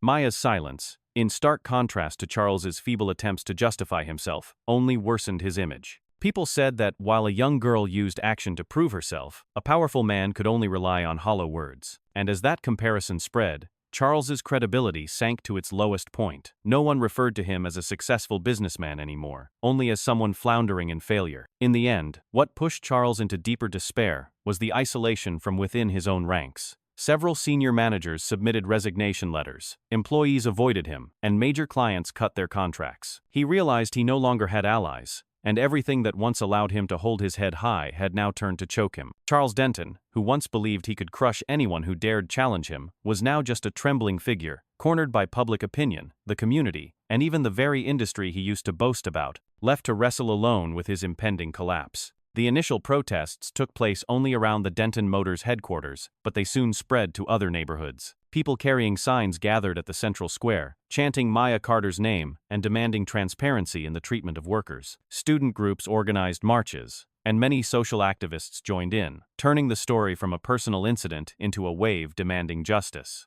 Roads became congested. Local police were forced to block access points, but the more they tried to contain it, the stronger the resistance grew, as people believed they were contributing to a cause that Maya had unintentionally come to represent. The atmosphere was electric, like a wake-up call, showing that the community no longer wanted to tolerate the contempt of the powerful. This growing momentum quickly affected Charles Denton's company directly. A series of major clients began announcing contract terminations. One car manufacturer issued a statement: "We cannot continue working with a company surrounded by accusations of discrimination and abuse of power." Smaller partners followed suit, pulling out investments or switching to other providers. The office phone rang non-stop, not with orders, but with demands for explanation or termination notices. The once busy sales department turned somber. Employees quietly packed up files, and many submitted resignation letters, unable to bear the public scrutiny. In that context, Charles's image continued to unravel. Every time he appeared in the media, the backlash intensified. Satirical videos and caricatures flooded in, portraying him as a symbol of unmasked arrogance. Even loyal customers began to doubt not because of product quality, but because they no longer wanted their name associated with a brand mired in scandal. This fracture in trust was more dangerous than immediate financial loss,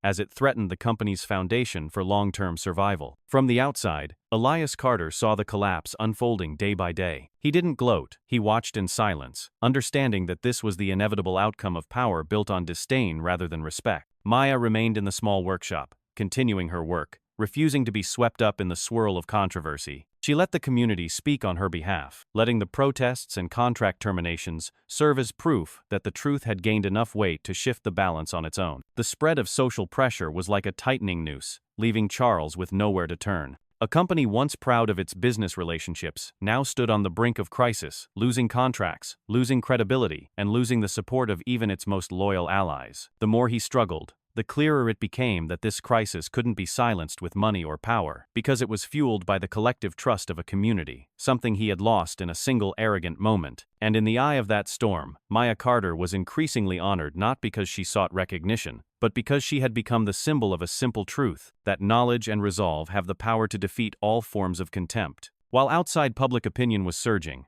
the press crowded the front of Denton Motors, and protests spread everywhere. Inside the small workshop, Maya Carter continued working steadily as before. She bent down to inspect each bolt, wiped away oil stains from the old engine, her hands moving with the familiarity of someone who had known every part long before any incident occurred. When reporters arrived, holding out microphones and firing off questions about her feelings, about becoming a role model, Maya simply smiled softly and declined to answer. To her, a smoothly running engine mattered more than praise, and staying grounded in her work was the only way to prove her calm amidst the storm of public attention. That choice earned even more admiration, as people realized Maya was not trying to paint herself as a hero, but simply staying true to the nature of a mechanic. Elias Carter quietly observed his daughter, a deep and indescribable emotion rising in him. He saw in her the reflection of true workers, those who had long been disregarded, yet stayed loyal to their craft now. One of them had stepped into the light. Elias couldn't hold back. His warm voice echoed in the small workshop. "You've become the voice of the whole community." He didn't speak loudly, nor did he try to make others hear, but the words carried the weight of a lifetime of quiet endurance, both a declaration of pride and a recognition that Maya now carried not just her own honor, but the hopes of those who had been suppressed. Maya looked up, her eyes bright but never leaving her work. She neither denied nor accepted the words. Her gaze held a quiet determination not to let the noise outside alter her path. She understood that public opinion could shift by the day, but real value lived in engines that ran smoothly, in the machines she brought back to life. Through silence, Maya created space for others to feel, and that space made her father's words echo even farther, proven through action rather than speech. Within the community, Maya's story continued to spread, but what moved people most was her humility. They saw her in the small workshop, hair tousled by the wind, hands stained with oil, still silently turning her wrench, and they understood her greatest victory wasn't bringing down Charles Denton, it was staying true to herself, refusing to be swept up by fame. That made Maya a relatable figure, a mirror anyone could look into and see a part of themselves. Elias stood beside her, his aged eyes reflecting a quiet faith. He knew his daughter had become a source of strength for many, but deep down, he still saw Maya as the little girl who once sat beside her father for hours, learning to listen to the sound of steel and to trust in the truth. He understood this journey was far from over, but with the path Maya had chosen, every storm outside would only serve as a test to affirm her values. And as he whispered those words, he realized that the community did not need a loud hero, they needed a living symbol, and Maya Carter was becoming exactly that, through her persistence, her silence, and her unwavering focus in every breath of her daily work. In a desperate attempt to salvage his reputation, Charles Denton hastily hired an expensive team of lawyers who argued that Maya Carter was merely someone who got lucky in a rare moment. They told the press that anyone who happened to strike the right spot could have restarted the engine, that there was no evidence proving she had real knowledge. They called the viral video a media exaggeration, trying to spin it as a digital fluke rather than a meaningful achievement. Charles sat beside the lawyers, his face stiff but eyes sly, clinging to a final hope that this line of reasoning might still blur public perception. However, the professional community reacted faster than he expected. A live technical webinar was held shortly after, gathering top engineers. On camera, they broke down each detail of the video, pointing out how Maya inspected the joints, identified the burnt wire, and tapped key areas to listen for resonance. a seasoned engineer, stated, "This is not luck. This is knowledge built from years of observation and hands-on experience. No one can fake this." The brief statement hit hard, turning every earlier excuse into a joke. Major news outlets immediately ran with the rebuttal, making it front-page news. Headlines read, "Experts confirm, Maya Carter did not get lucky." The article dove deep into technical aspects, helping readers understand that locating the dead point in an engine and reviving it required genuine expertise. Maya's image once again appeared on the front page, alongside expert quotes, firmly reinforcing the truth that she had achieved something extraordinary through her own intellect. Meanwhile, the lawyers Charles had hired became targets of backlash. Public criticism turned toward them, accusing them of insulting the engineering field by reducing a technical accomplishment to mere chance. Engineering associations released joint statements, demanding an end to the denial of Maya's contribution. The pushback was like a headwind that toppled Charles's entire strategy. The image of the once powerful executive crumbled as every word he uttered was instantly dissected and overturned. Elias Carter followed the news, filled with both relief and pride. He knew his daughter didn't need to explain or speak up because the truth had already spoken for itself through undeniable evidence. Maya continued working in the shop, patient as always, while the world outside was using all its strength to defend the truth that belonged to her. He quietly thought to himself that his daughter's silence was her sharpest weapon. The more her opponents struggled, the more their falsehoods were exposed.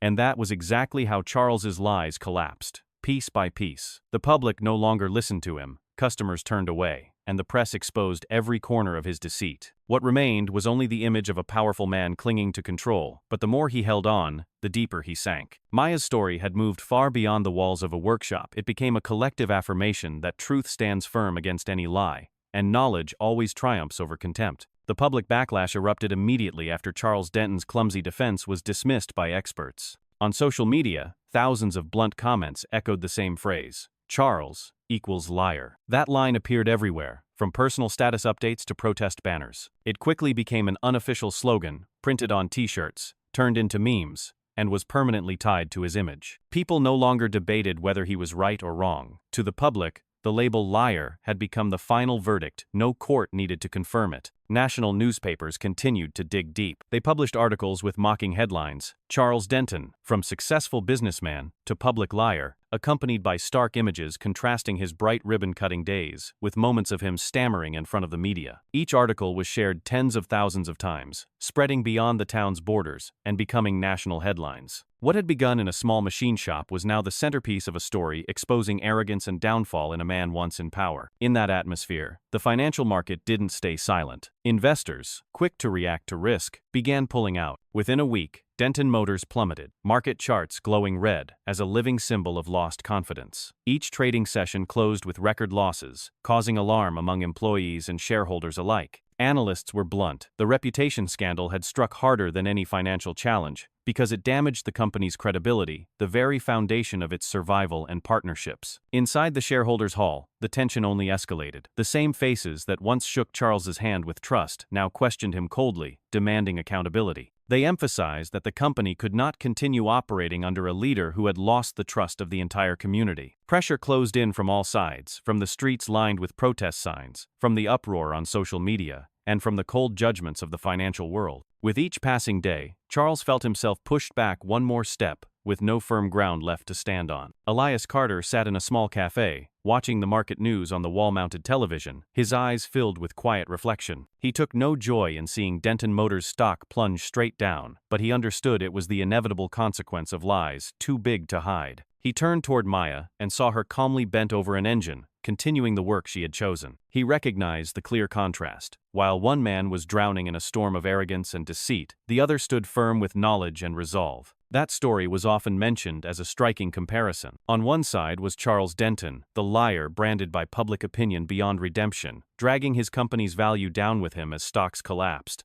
On the other hand, was Maya Carter, a young woman who never needed grand speeches, yet earned unwavering support through her actions. And it was precisely that contrast that made people believe justice had been served, that even lies backed by lawyers and wealth would eventually collapse under the weight of truth and the outrage of a community. Amid the freefall of Denton Motors stock and a wave of unrelenting public anger, a new development heightened the tension. Charles Denton was officially summoned by the local court. The announcement appeared in morning news reports, accompanied by an image of the official letter requesting his presence before the judiciary. confirming that he would have to appear in court to answer for abuse of power, violations of workers' dignity, and the serious social consequences of his actions. The news spread like wildfire, and within hours, streets around the courthouse were packed with citizens eager to witness the moment an arrogant man would be forced to bow before the law. Outside the courthouse, waves of people held signs, black and white boards standing out under the midday sun. Justice is not for sale. Respect workers. We stand with Maya. Chants echoed in bursts, bouncing off the old brick walls, creating an atmosphere that felt like a public trial held by the entire community. Reporters and camera crews filled the sidewalks, lenses scanning non-stop, ready to capture Charles's every step as he arrived. The crowd didn't riot, but their silence between chants made the air even heavier, like a storm waiting to explode. Charles appeared to be trying to maintain a calm exterior, but every movement was caught by hundreds of cameras. He stepped out of the car, eyes sweeping quickly over the crowd, lips pressed tightly. The sound of people shouting Maya's name drowned out his footsteps, and in that moment, he understood this battle was no longer just with lawyers or judges, it was with an entire community awaiting justice. The pride that once kept his back straight in boardrooms now became a burden, as every gaze felt like an arrow forcing his head down. Meanwhile, Maya Carter was not present at the hearing. She chose to stay at the workshop, continuing her tasks with Elias, far from the media spotlight. But her name echoed everywhere, each raised sign repeating it like a promise that her silence was now being voiced by the community. Elias quietly watched from a small screen, seeing the sea of people outside the courthouse. He sighed, worried for his daughter, yet fully aware that the trust of thousands had now been tied to Maya, even though she had never sought it. Inside the courtroom, the air was solemn, but the chants outside still seeped in, creating overwhelming pressure. Charles sat in the summoned row, hands tightly clasped, his face stripped of confidence. The lawyer beside him nodded faintly, but it was clear that no argument could mask the truth. He was being cornered by an entire community. Each passing minute, the chant, "Justice for Maya," pounded like a drumbeat, tightening his chest, forcing him to face what he had always avoided. No power can stand against the truth once it has been embraced by all of society. The summons of Charles was not just a legal procedure, it was a pivotal moment that marked the official entry of abuse of power into the realm of judgment. The people were no longer just spectators, they had become a force standing with justice. And as the court prepared to open its session, everyone understood that the true day of reckoning was near, a day when arrogant words would hold no value, and only truth and justice would speak. While the court and the public focused their attention on Denton Motors, Maya Carter remained eerily composed. Despite the constant invitations for interviews, the chances to appear on television or at public forums, she chose silence, no statements, no rebuttals. That silence was not weakness, but a declaration more powerful than any words. People saw in Maya not avoidance but a steady gaze, clear, unwavering, radiating a belief that truth alone was strong enough to protect her, without the need for drawn-out explanations. On the few occasions when Maya appeared briefly at the gate of the workshop, with reporters crowding in to ask questions, she paused only for a moment, letting her eyes speak in place of answers. That gaze silenced the crowd. No one could associate her with gloating over Charles's downfall, and no one dared call her evasive. Instead, that look became a symbol of calm resolve, a quiet conviction that justice does not need to be shouted to be heard. It can exist silently and still remain undeniable. Elias Carter was always by his daughter's side, never straying a step away. To the public, his presence beside Maya was like a solid wall, a quiet but resolute shield. He didn't say much, just stood there, his aged but clear eyes sending a message that Maya was not alone. Elias's presence gave her support, and also revealed that the bond between father and daughter was a strength no public pressure could shake. Once, when a swarm of reporters rushed to the workshop gate, flashbulbs bursting, microphones pushed close to her face, Maya still said nothing. Elias stepped forward half a step, placing himself between her and the crowd, his shoulders squared like a stone wall. He didn't wave them off or raise his voice, his presence alone was enough to calm the frenzy. People saw that behind Maya's steady gaze was a foundation, a father who had endured enough to now give his daughter the chance to stand tall. That unspoken unity made the image of Maya and Elias spread widely. Netizens shared photos of the two standing at the workshop gate, Maya with her steady eyes, Elias with his quiet stance, followed by thousands of emotional comments. This is justice for a family, for a community. No words were needed, the images told the whole story. And as the wave grew stronger, Maya proved that her silence was not an absence, but a force that drew every gaze and let them find meaning on their own. In a society accustomed to noise, choosing silence can sometimes be the bravest way forward. Maya Carter did just that, and Elias, through quiet protection, turned that silence into an unbreakable fortress.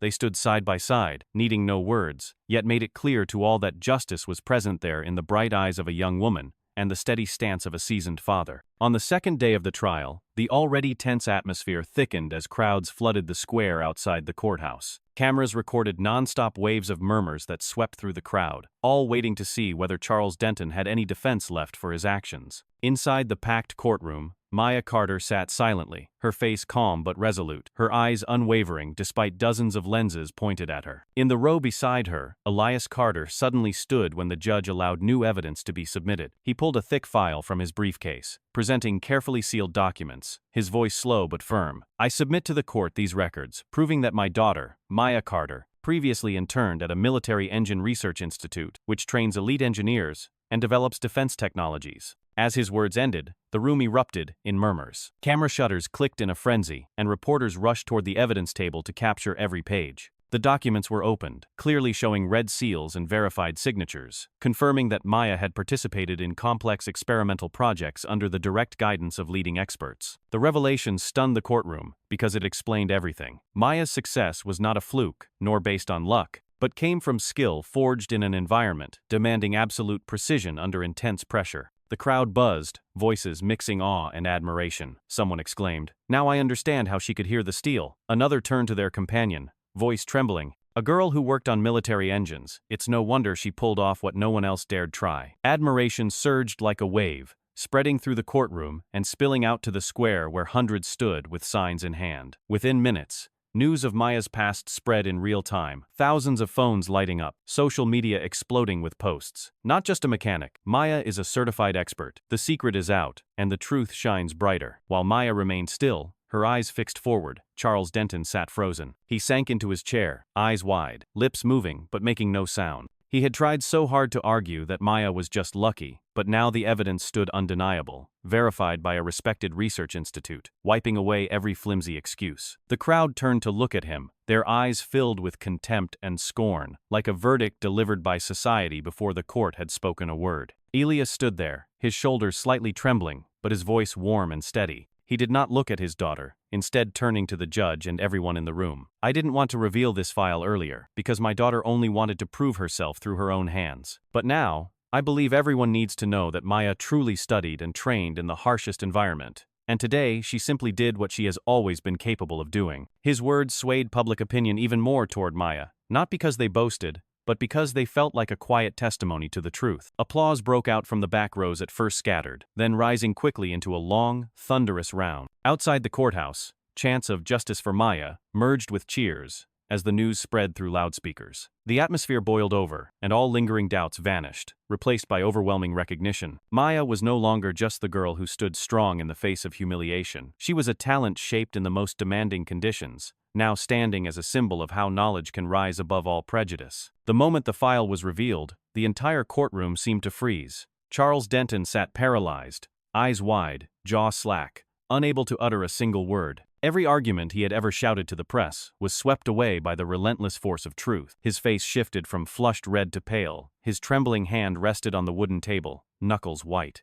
That image was immediately captured on camera and broadcast live, letting thousands witness the downfall of a once arrogant man, now reduced to a silent figure, mouth agape, lost for words. That collapse needed no further ruling. It played out before the public eye, each second etched into collective memory. While every camera remained fixed on Charles, Maya Carter sat upright, her eyes glowing with a familiar calm. When the judge allowed her to speak, Maya did not give a long speech, nor did she use the moment to strike back. She simply spoke in a low but clear voice, each word sharp as a blade slicing through the thick air. "Knowledge does not recognize class." The short sentence rang out like a bell, striking directly into the consciousness of everyone present. Inside and outside the courtroom, the crowd burst into applause, each wave of clapping rising and echoing, drowning out all other noise. Reporters captured her words and quickly spread them across digital headlines. Within hours, it became a defining quote, bold on news covers, shared across every social platform. A flood of comments followed. One sentence says it all. Maya Carter just redefined justice in one simple line. "We just witnessed a historic lesson." People no longer saw her only as a skilled mechanic, they saw a young thinker, someone brave enough to speak on behalf of those who had long been dismissed. Inside the courtroom, it felt as if a new chapter had begun. Charles remained silent, head bowed, eyes vacant, unable to face anyone. The crowd no longer focused on him but turned their attention to Maya, the source of unwavering light. The judge gave a slight nod, as if acknowledging that her words had spoken for everything that needed to be said. The lawyers, once seated beside Charles, lowered their heads, realizing that every argument they had prepared had vanished because the truth had been laid bare beyond denial. Elias Carter sat beside her, eyes brimming with tears. He knew his daughter had not only overcome her own trial but had turned that moment into a symbol. When Maya spoke those words, Elias understood her voice wasn't just for the arrogant boss, or for the people in the workshop, it was for the entire community still searching for faith and justice. For him, that was the moment Maya truly came of age, stepping out from her father's shadow to become a banner for a new generation. Outside the courthouse, the crowd echoed her words, thousands repeating them, until they became an unexpected chant. New signs were hastily painted in red, boldly declaring, "Knowledge does not recognize class." The already packed street seemed to erupt, as people shouted in unison, shaking the entire district. News channels captured the scene and broadcast it nationwide, and within a single day, Maya Carter's sentence became the most quoted message in the country. In that moment, Maya proved not only her technical skill or her resilience against ridicule, but also offered society a simple yet lasting reminder. Knowledge belongs to no one. It does not judge by skin color, status, or class. It is the shared inheritance of those willing to learn and persist. That very simplicity deepened public trust, showing that a young woman from a machine shop could become a powerful voice, capable of shaking even the walls of power once thought unshakable. As the mood in the courtroom leaned fully toward Maya Carter, Charles Denton clung to a fragile thread of hope. He sprang to his feet, voice strained but calculated, trying to shout over the weight of truth. She was propped up. There's no way she did it on her own. He insisted that the internship documents were just a ploy to deceive the public, that everything Maya had done was part of a setup, backed by hidden support. In his panicked eyes, Charles looked like a man grasping at straws in a sea of rage, hoping the accusation might drag Maya down with him. But the courtroom reacted instantly, whispers spread, faces frowned, and no one believed his weak defense anymore. The judge signaled the clerk to replay the video that had gone viral online.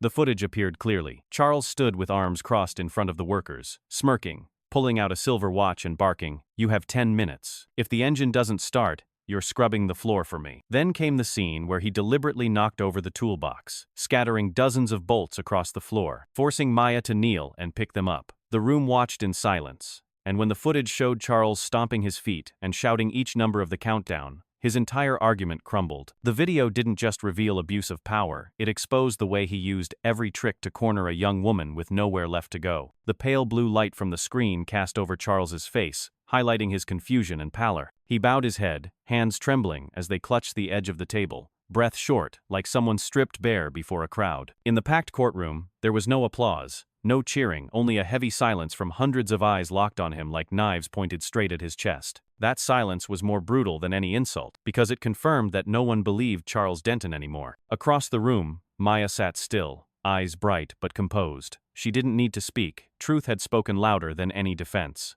As the video ended, a reporter softly murmured, "This is the proof undeniable." The words rippled through the room, repeated by many, turning into a whisper that echoed from wall to wall. The judge nodded and made a note, while Charles slumped in his seat, like a man who knew there was no way out. Elias Carter looked at his daughter, pride and relief swelling inside him. He saw that calm strength as more valuable than any cheer outside, because it proved Maya didn't need any backing, but her own skill and determination. Outside the courthouse, as the video played on a large screen, the crowd erupted in chants again, many raising new signs that read, "No one propped her up, only truth lifted her." Those words were captured, shared across the internet like the final arrow aimed straight at Charles. In that moment, Charles's final defense completely collapsed. Every piece of evidence, from the video to the testimonies of the workers, unanimously refuted him. Each detail exposed before the public didn't just strip away his credibility, it turned him into a symbol of helpless deceit. And as the courtroom doors closed for the day, everyone understood that Charles Denton no longer had any way to turn things around, because everything he had said had been swept away by the truth, leaving behind a void that no excuse could ever fill. As the video stopped, the atmosphere in the courtroom thickened. All eyes turned to the seat where Charles Denton sat, and even the judge couldn't hide his displeasure. He frowned, fingers tapping on the wooden desk, eyes cold like blades cutting into the man still clinging to meaningless justifications. That sternness cast a heavy silence over the room until a voice rang out from the public gallery. "Arrogance is a crime." The shout lit a spark, igniting a storm that spread through the chamber. One voice after another followed, each shout echoing and overlapping, building into a wall of sound so forceful that the judge had to strike his gavel repeatedly to restore order. Still, the chant, "Arrogance is a crime," didn't stop it carried outside, and joined the crowd gathered in the square. Hundreds raised their signs, repeating the same words in unison, like a public verdict delivered without any further process. Faced with the swelling outrage, Charles trembled inside the very suit that once symbolized his power. The chair beneath him felt like shackles, holding him down, making it impossible to lift his head. Sweat began to bead, soaking his collar, trailing down his temples. Charles bowed deeply, hands locked tightly together, fingernails digging into his skin until the color changed. But even that couldn't hide his panic. He knew no words could pull him back from the brink. Now the evidence was undeniable. The public had passed judgment, and even the judge had lost patience with his arrogance. Each chant outside struck like a hammer blow, shattering what little pride he had left. Inside the courtroom, Maya Carter remained still, her gaze not on Charles but fixed ahead. Her composure stood in stark contrast to the collapse of her former boss, creating a clear and undeniable contrast. Maya's silence made the chants outside even more powerful, because everyone understood she no longer needed to speak. The truth had revealed itself, and the man who once mocked her now had no choice but to bow his head. The judge adjusted his glasses, his voice deep but firm. Order must be kept. Justice will be served. Yet even he couldn't mask the crease on his brow, a clear sign of disapproval toward Charles's conduct. This was no longer a simple dispute. It had become a testament to the downfall of arrogance when exposed under the light of truth. Charles sat there, his shoulders hunched, sweat continuing to soak the back of his shirt. He didn't dare look up at anyone, couldn't face the public, the judge, or Maya. In his mind, the chant, "Arrogance is a crime," kept echoing, becoming a sentence that could never be erased. And for everyone present that day, the image of Charles with his head bowed, sweat pouring under the courtroom lights, was enough to confirm that every defense he had offered had officially turned to ash. The day of the verdict finally arrived, and the atmosphere inside the courtroom was thick with anticipation. The judge entered with a stern face, holding the hefty ruling, each page turned with a chilling sound. The entire room held its breath, the only noise being the tapping of a pen against the wooden bench. As the voice of the court began to read, all eyes turned to Charles Denton, once a figure of absolute power, now just a trembling silhouette. The verdict rang clear. He was heavily penalized for abuse of power, violating human dignity, and causing serious harm to the community. Most importantly, Charles was stripped of all authority over Denton Motors, the company he had once proudly called his life's legacy. The crowd jumped to its feet, applause mixing with cheers echoing through the chamber. Outside in the square, thousands watching the live broadcast on the big screen erupted in unison at the result. Banners reading, "Justice for Maya," were raised higher than ever. But what thrilled the public was not just the victory of a young woman, it was proof that justice was no longer submissive to arrogance and deceit. Charles bowed his head, face pale, sweat soaking the back of his shirt, hands trembling on the table, as if trying to cling to the last scraps of power. But everything had already slipped away. The sentence didn't just fall on him, it hit Denton Motors directly. News of Charles losing control triggered an immediate exodus of shareholders and partners. Within days, the company's value plunged, falling from a once proud regional brand to a burden no one wanted to touch. Branches shut down one by one, workers quit, loyal customers turned away. The company's image was no longer tied to cars or technology, but to scandal, discrimination, and failure. An entire empire built on arrogance collapsed, like a sandcastle washed away by the tide. The media covered the story in full force, using headlines laced with irony. The end of an arrogant era, Denton Motors, from the summit to the abyss. Cartoons spread online, showing Charles empty-handed in a pile of scrap metal, with the company burning in the background. Each image cut deeper into the public's memory, reminding everyone that power without respect is nothing but a fragile shell waiting to fall. The people didn't rejoice at someone's downfall, they found satisfaction in seeing true justice prevail. In her small workshop, Maya Carter kept working as usual. She held no celebration,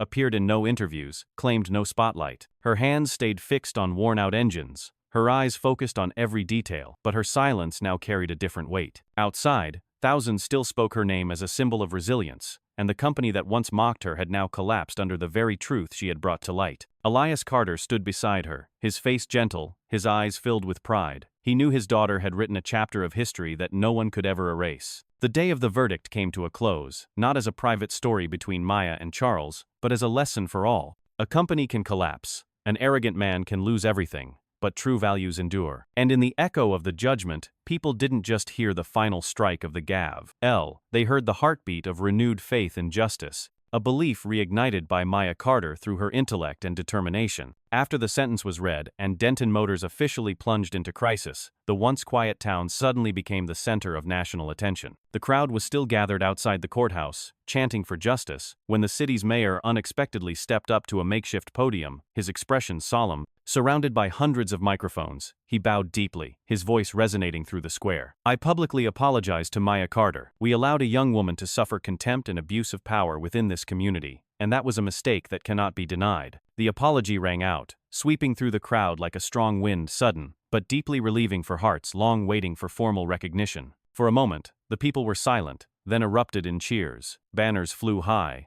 tears streamed down faces, not just for Maya, but for everyone who had ever been looked down on. The brief but heartfelt speech made it clear that this was no longer a personal matter. It was a mirror reflecting the change the community had long hoped for. The press captured every moment. Hundreds of photos circulated, marking the rare instance of a leader publicly admitting fault and standing with the people. Maya stood quietly beside her father, eyes wide as she heard the mayor's words. She hadn't waited for an apology, nor had she sought the spotlight, but when those words reached her heart trembled. Elias placed a hand on her shoulder, his gaze saying what words could not, that her steady resolve and quiet work had truly changed the world around her. This was no longer just a victory for a father and daughter, but a declaration that a community had found its voice. When the mayor finished speaking, the crowd erupted in chants of Maya's name. The sound bounced off the old stone walls of the square, rising like a triumphal anthem. "Maya! Maya!" Each beat rang out, not to glorify a person, but to honor the symbol she had become. Elderly couples held hands, children beamed with joy, and the workers who once bowed under pressure now stood tall, calling her name in unison, as a collective declaration that the truth had finally been heard. Television channels broadcast the scene live, sending images of the glowing square and echoing chants to millions of viewers. On social media,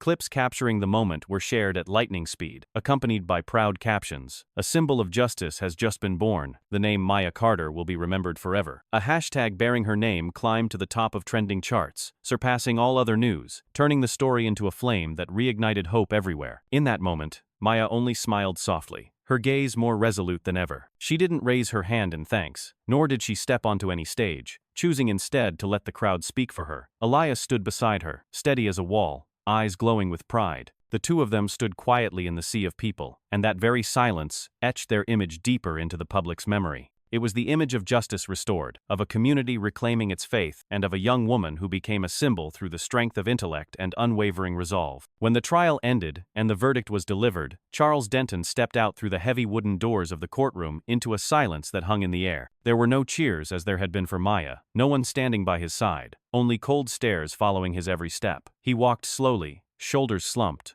looking lost like a man stripped of everything. The car that once carried him with pride now stood isolated, the driver turning his face away to avoid eye contact with his boss. Charles paused in the middle of the square, lifting his head to see the crowd still chanting Maya's name, his eyes dull, lips trembling, unable to find a word. The image of a man who once stood at the top had become a lonely, diminished figure before the judgment of the community. The afternoon sky seemed just as heavy, sunlight no longer bright but casting a harsh light on his defeat. Charles tried to quicken his pace, but each step dragged, weighed down by the burden of failure. Reporters no longer pushed in for interviews. They simply lifted their cameras in silence, capturing the downfall of a man in freefall. The crowd didn't need to shout. Their silence had already become the deepest form of condemnation. Meanwhile, at the Denton Motors headquarters, gloom filled the building. Longtime employees gathered in the main lobby, no longer showing pride on their faces, only fatigue and disappointment. When word spread that Charles had officially lost his authority, few spoke. Most just quietly packed their things. They left in small groups,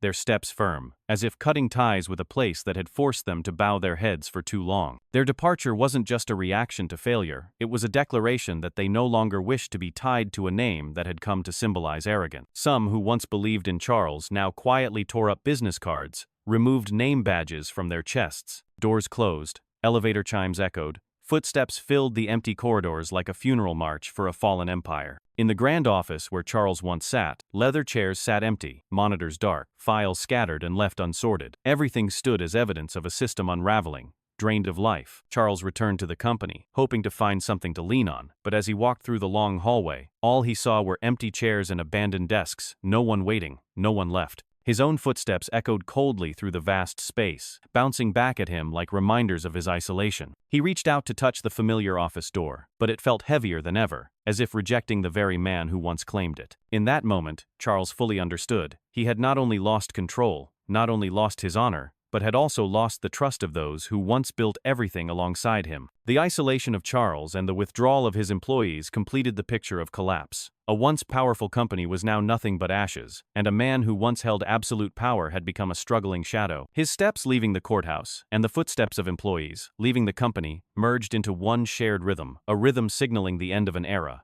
where arrogance and abuse were swept away, leaving space for genuine values to rise in their place. As the crowd outside the courthouse erupted in cheers, many hoped Maya Carter would smile, raise a hand in response, but she simply walked on, her small frame steady amid the sea of people. Her eyes looked straight ahead, not lingering on any camera, not seeking the spotlight. Every step she took radiated calm, as if this victory had never been something she chased, but only the natural result of truth being revealed. That composure made Maya more unforgettable than any smile could, because people saw she didn't need to perform, she only needed to live true to who she was. The crowd around her kept chanting her name, many reaching out as if to touch a symbol, but she only bowed her head slightly, then kept walking. No speech, no grand gesture, her silence was the most powerful answer of all. On social media, images of Maya walking silently spread rapidly, accompanied by captions full of pride. This is real strength. A symbol who doesn't need to smile, only to walk. People clearly felt that her resolve spoke louder than any loud slogan ever could. Walking beside his daughter,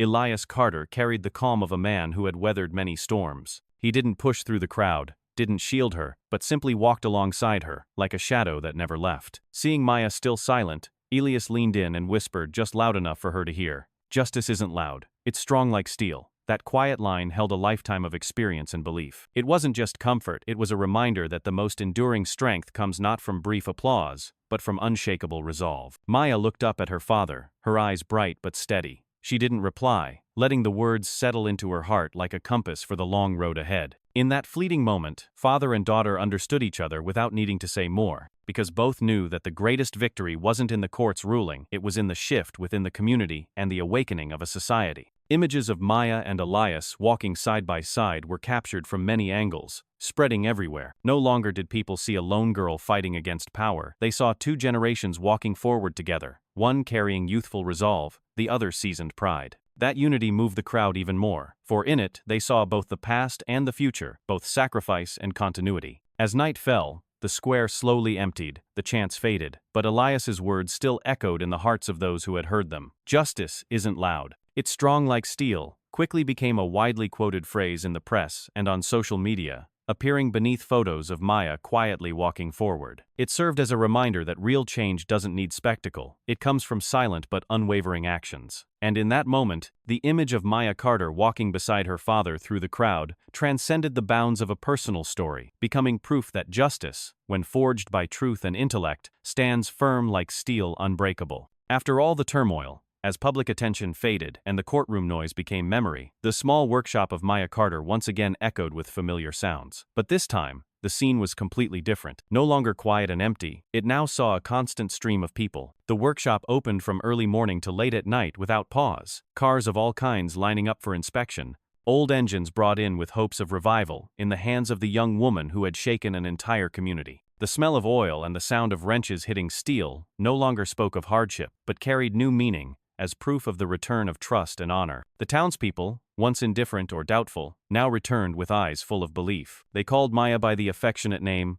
"Our Engineer," a simple title but one filled with deep respect. New customers from far away quickly picked up the same name, seeing her not just as a mechanic, but as a symbol of strength rising above prejudice. Each time Maya looked up to greet them, they responded with a smile and a firm nod, affirming that she had become one with the community, a symbol not set in stone, but etched into hearts through trust. Inside the workshop, the energy was livelier than ever. Young workers came asking to apprentice, eager to stand beside Maya and learn. They didn't just want to know how to fix machines, they wanted to learn how to stay grounded under pressure and remain humble in victory. Maya taught them patiently, step by step, making no distinctions between rich or poor, background or origin. She understood the true value of knowledge, and she shared it as part of the responsibility she now carried. That was how she turned the small workshop into a place not only for repairing engines, but for nurturing dreams. Elias Carter still showed up every day, slowly walking around, observing, and lending a hand with small tasks. He no longer carried the same worried tension as before, now his eyes held pride. He knew this workshop had grown beyond being just a repair shop. It had become a symbol of resilience, of justice delivered through action. Whenever he heard someone call his daughter, "our engineer," Elias simply smiled, because he understood that Maya no longer belonged only to their family, she belonged to the whole community. The press, after days of chasing headlines,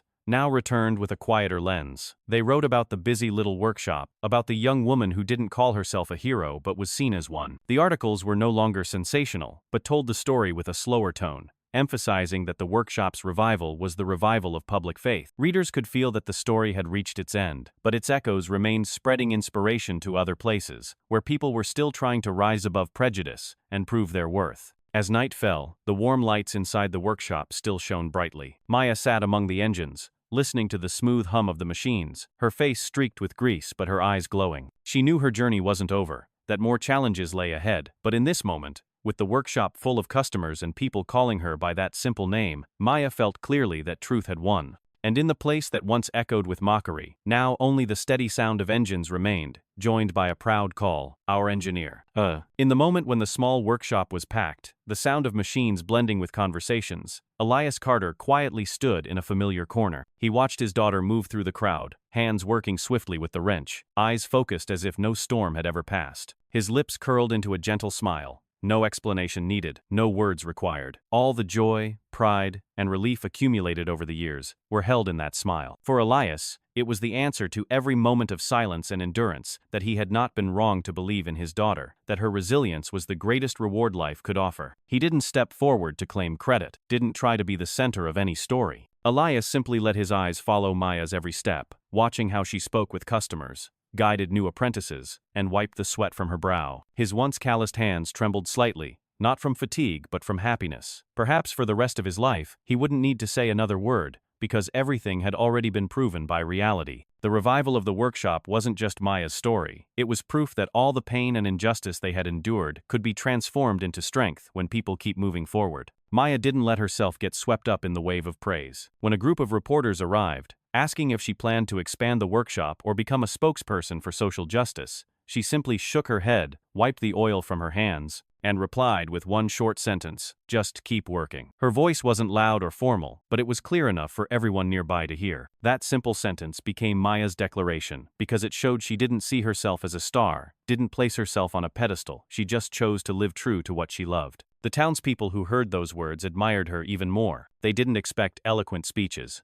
didn't wait for grand promises, they only wanted Maya to remain Maya, the steady mechanic, the small but proud young woman. The phrase, "just keep working," was recorded in later articles, appearing on front pages as the message of a new symbol. On social media, the words spread alongside images of Maya wiping sweat from her brow in the workshop, reminding everyone that real strength doesn't come from flashy statements, but from persistence, from quiet and enduring action. Inside the workshop, customers began sharing stories about Maya. A middle-aged man, after picking up his smoothly running car, turned to his friend and said, "She said just keep working, and somehow that makes you feel grounded." A young mother bringing her son in for a tune-up pointed at Maya and said, "See, success comes from patience, not from showing off." Words like these echoed throughout the shop, filling the air not just with the buzz of walk but with warmth born from the trust, inspired by simple actions. Elias stood outside, listening to those words, his heart growing warmer. He knew his daughter had reached people's hearts not with flashiness, but by the way she lived. In his eyes,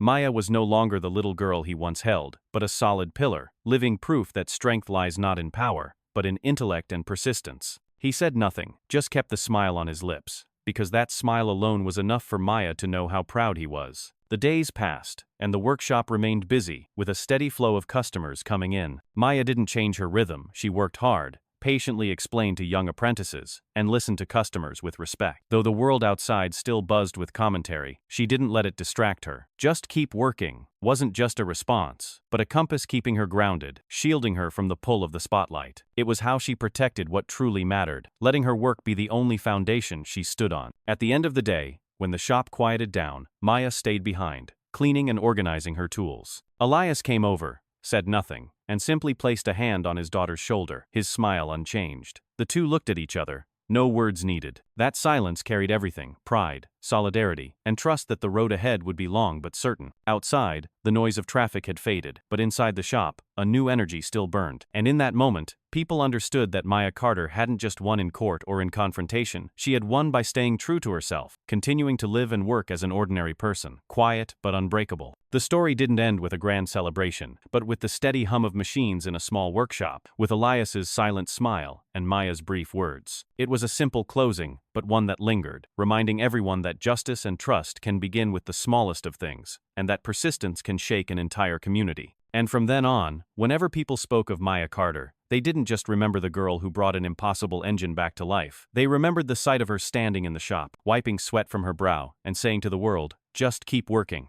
The news of the trial, the collapse of Denton Motors, and above all, the story of Maya Carter spread far beyond the town's borders. It made national headlines, circulated across social media, and quickly became a topic in major forums. In that wave, technical schools and vocational institutes took notice, seeing Maya as a living testament to the power of knowledge rising above prejudice. A well-known engineering school in a major city sent a formal invitation for Maya to speak before hundreds of students. They wanted her to recount a journey without advanced degrees or connections, but driven by will and ability to show that any student could achieve greatness if persistent. On the day Maya entered the school auditorium, the atmosphere exploded. Students filled the hall, including many who had traveled afar just for her story. Maya stepped onto the podium with no elaborate speech, only a few simple notes. She spoke of the days as a child sitting by her father in the old workshop, listening to steel, learning to feel machinery with her heart. She spoke of the pain of being mocked, of being cornered, and of her determination not to step back. Her simple yet sincere words hushed the room, then burst into prolonged applause. People didn't just hear her story, they saw themselves in it, those striving to break stereotypes and claim true value. Media coverage of the talk framed it as a small, historic moment in education. Clips of Maya at the podium, eyes glowing yet voice calm, quickly went viral with inspired commentary. A lesson not in the curriculum. She turned silence into strength. This is the people's engineer. Following that, many other schools began sending invitations, hoping Maya would share her story with their students. But to everyone's surprise, Maya declined the lavish offers and chose only places where her presence would bring real value, especially community schools of laborers, where students needed a relatable role model most.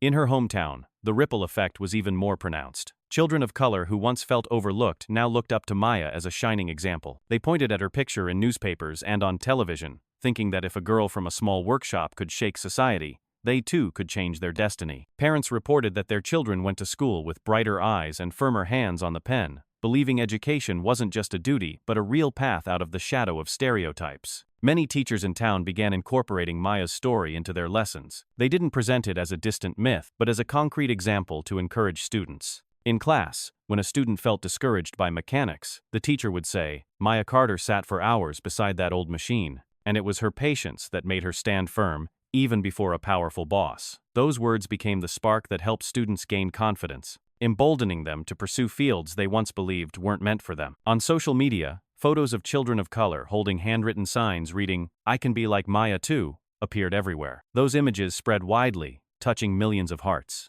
Many parents shared that their children had begun to dream of becoming engineers, researchers, or simply skilled technicians. They found in Maya a reason to believe in the future, and to believe that skin color or background no longer had to be the only barrier. When Elias Carter saw children running past the workshop, calling his daughter, "our engineer," he quietly smiled. He understood that Maya's arduous journey had become a source of inspiration, not just restoring the family's honor, but lighting the way for a generation. Maya continued her routine in the workshop. But now, each time she lifted her wrench, young eyes followed her movements, as if learning a powerful lesson. That ripple effect extended beyond Maya's control, yet she received it calmly, because she knew that justice and knowledge only endure when shared. This story no longer concluded with a courtroom or verdict, but lived on in the minds of thousands, tens of thousands. From the bright eyes of children of color, from the applause in the halls of technical schools, Maya Carter became a symbol of faith, a humble faith capable of changing a community. That knowledge knows no class, and justice, when tempered by perseverance, spreads like a flame that never extinguishes. After Maya accepted invitations to speak at numerous technical schools and became an inspiration to thousands of students, the media began reporting on her in a more respectful tone. Where headlines had once screamed about the fall of Denton Motors or sensational videos, they now portrayed Maya as the central figure in a journey of transformation. On the front page of many major papers, the bold headline read, "From Mechanic's Daughter to Symbol of Justice." That title did more than attract attention, it served as official recognition of the path Maya had walked. The article opened with the image of the little girl in the greasy workshop, traced each hard step and mockery she faced, and concluded with her emerging from the courthouse amid cheers from her community. Readers everywhere read those lines and realize the story wasn't simply a dispute between a boss and a worker, but a living testament to overcoming prejudice. People wrote letters to editorial offices, sharing how they had cried while reading, how they found in Maya's story a belief that every job, no matter how menial it might seem to others, holds value when done with heart. Some newspapers ran a series of analytical pieces, affirming that this event had sparked a broad social discussion on labor fairness, declaring that no era could continue to justify contempt for manual workers. When asked about the title, Symbol of Justice, Maya Carter neither smiled with pride nor shied away. In a small talk with the town's students, she stood in front of an old blackboard, resting her hand on a desk still marked with chalk dust, and said clearly, "No one has the right to look down on a mechanic." The line wasn't prepared in advance, nor part of any speech, yet it set the room off in waves of applause. Students chanted her name, teachers nodded with emotion, and the reporters present quickly recorded the moment, turning her words into a quote that spread across social media. From that simple statement, many began to see the deeper meaning. It wasn't just a defense of herself, but a declaration of worth for an entire working class long overlooked. Mechanics, builders, carpenters, welders, all found in it a new sense of pride. They shared images of Maya's words, posted them on workshop walls, and adopted them as mottos. Some machine shops even hung up pictures of the young woman with the phrase, "No one has the right to look down on a mechanic," as a daily reminder to their workers. On television, many interview programs invited Maya, but she accepted only a few. In those appearances, she rarely spoke about herself, instead focusing on the value of labor. She explained that knowledge doesn't only exist in lecture halls or laboratories, but also grows through sweat and real-world experience. Viewers listened attentively, not because Maya spoke eloquently, but because her sincerity resonated deeply. The way she placed mechanics alongside engineers and researchers changed how many people viewed society. Social organizations and trade unions quickly embraced that spirit to launch new campaigns. A movement was born, with a slogan inspired by Maya, calling for respect toward blue-collar labor. Many cities hung banners and posters featuring a gleaming wrench with the words, "No one has the right to look down on a mechanic." The slogan soon extended beyond mechanical work, becoming a declaration for all professions that might seem small, yet play roles that cannot be replaced. In the Black community, the impact was even more profound. Children who once felt ashamed because their parents worked in trades now held their heads high when introducing their families. They proudly shared that their fathers were mechanics, their mothers were electricians, and they knew those jobs were just as important as any other. Many parents tearfully recalled how their children began to see the family differently, no longer feeling embarrassed, but instead speaking of their parents' work with pride. Elias Carter, in the days he spent at the workshop watching everything change, would occasionally see children stop by, their eyes wide as they asked, "Sir, is it true Maya really learned to listen to steal from you?" He would simply smile, nod, and tell them about the nights. The two of them sat beside rusted metal, listening to the echo of iron. He understood that this story had now grown beyond the borders of his own family and had become a shared memory of the community. As for Maya, when she saw the posters and slogans hanging everywhere, she never saw them as a spotlight. She saw them as a new responsibility, the duty to ensure her words would never become hollow slogans, but something proven daily through work. She kept her routine in the workshop, still bowing over each engine, because she knew the impact would only last if rooted in practice. And when asked what the most important lesson she took from everything was, Maya replied with steady eyes, "Justice begins with respect, and respect always begins with the simplest things." From the story of a girl once challenged in an old workshop, Maya Carter had become a symbol that made society look inward. And the phrase, "No one has the right to look down on a mechanic," will live on, not as a temporary slogan, but as a simple truth etched into the minds of generations to come.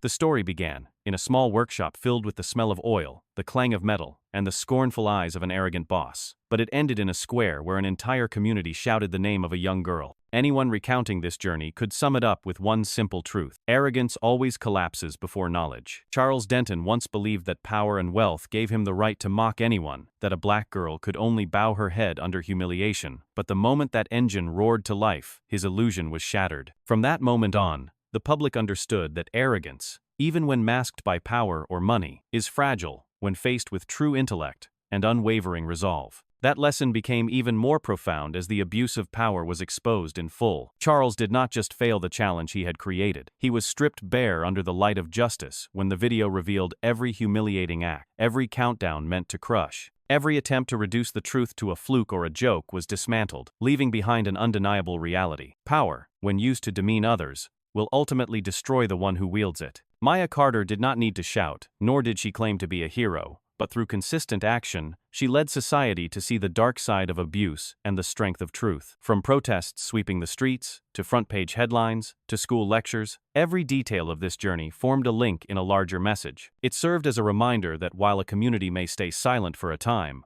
once the truth emerges, they will rise together. The verdict against Charles did more than bring down a man. It rang as a warning bell to anyone who thinks they can use status to trample the dignity of others. Society will never endlessly tolerate abuse, because truth will always find a way to be heard. In Maya's quiet presence, people found another truth: knowledge has no color, no class boundary. She once said, "Knowledge does not discriminate by class," and that line became a compass for an entire generation. It proved that everyone has the capacity to learn, that all are worthy of respect, no matter the family they were born into. This lesson reached far beyond a single incident, becoming a social message, one that affirmed that only by honoring knowledge and respecting people can we build a lasting community. And Elias, the quiet father who stood behind his daughter, left behind a lesson in patience and love. He never needed applause, but through a glance and a gentle smile, he gave Maya the strength to weather every storm. His whisper, "Justice is not loud, it is strong like steel," became the closing line to the whole story, affirming that true victory does not lie in spectacle, but in the quiet endurance of values that cannot be broken. Through that silent support,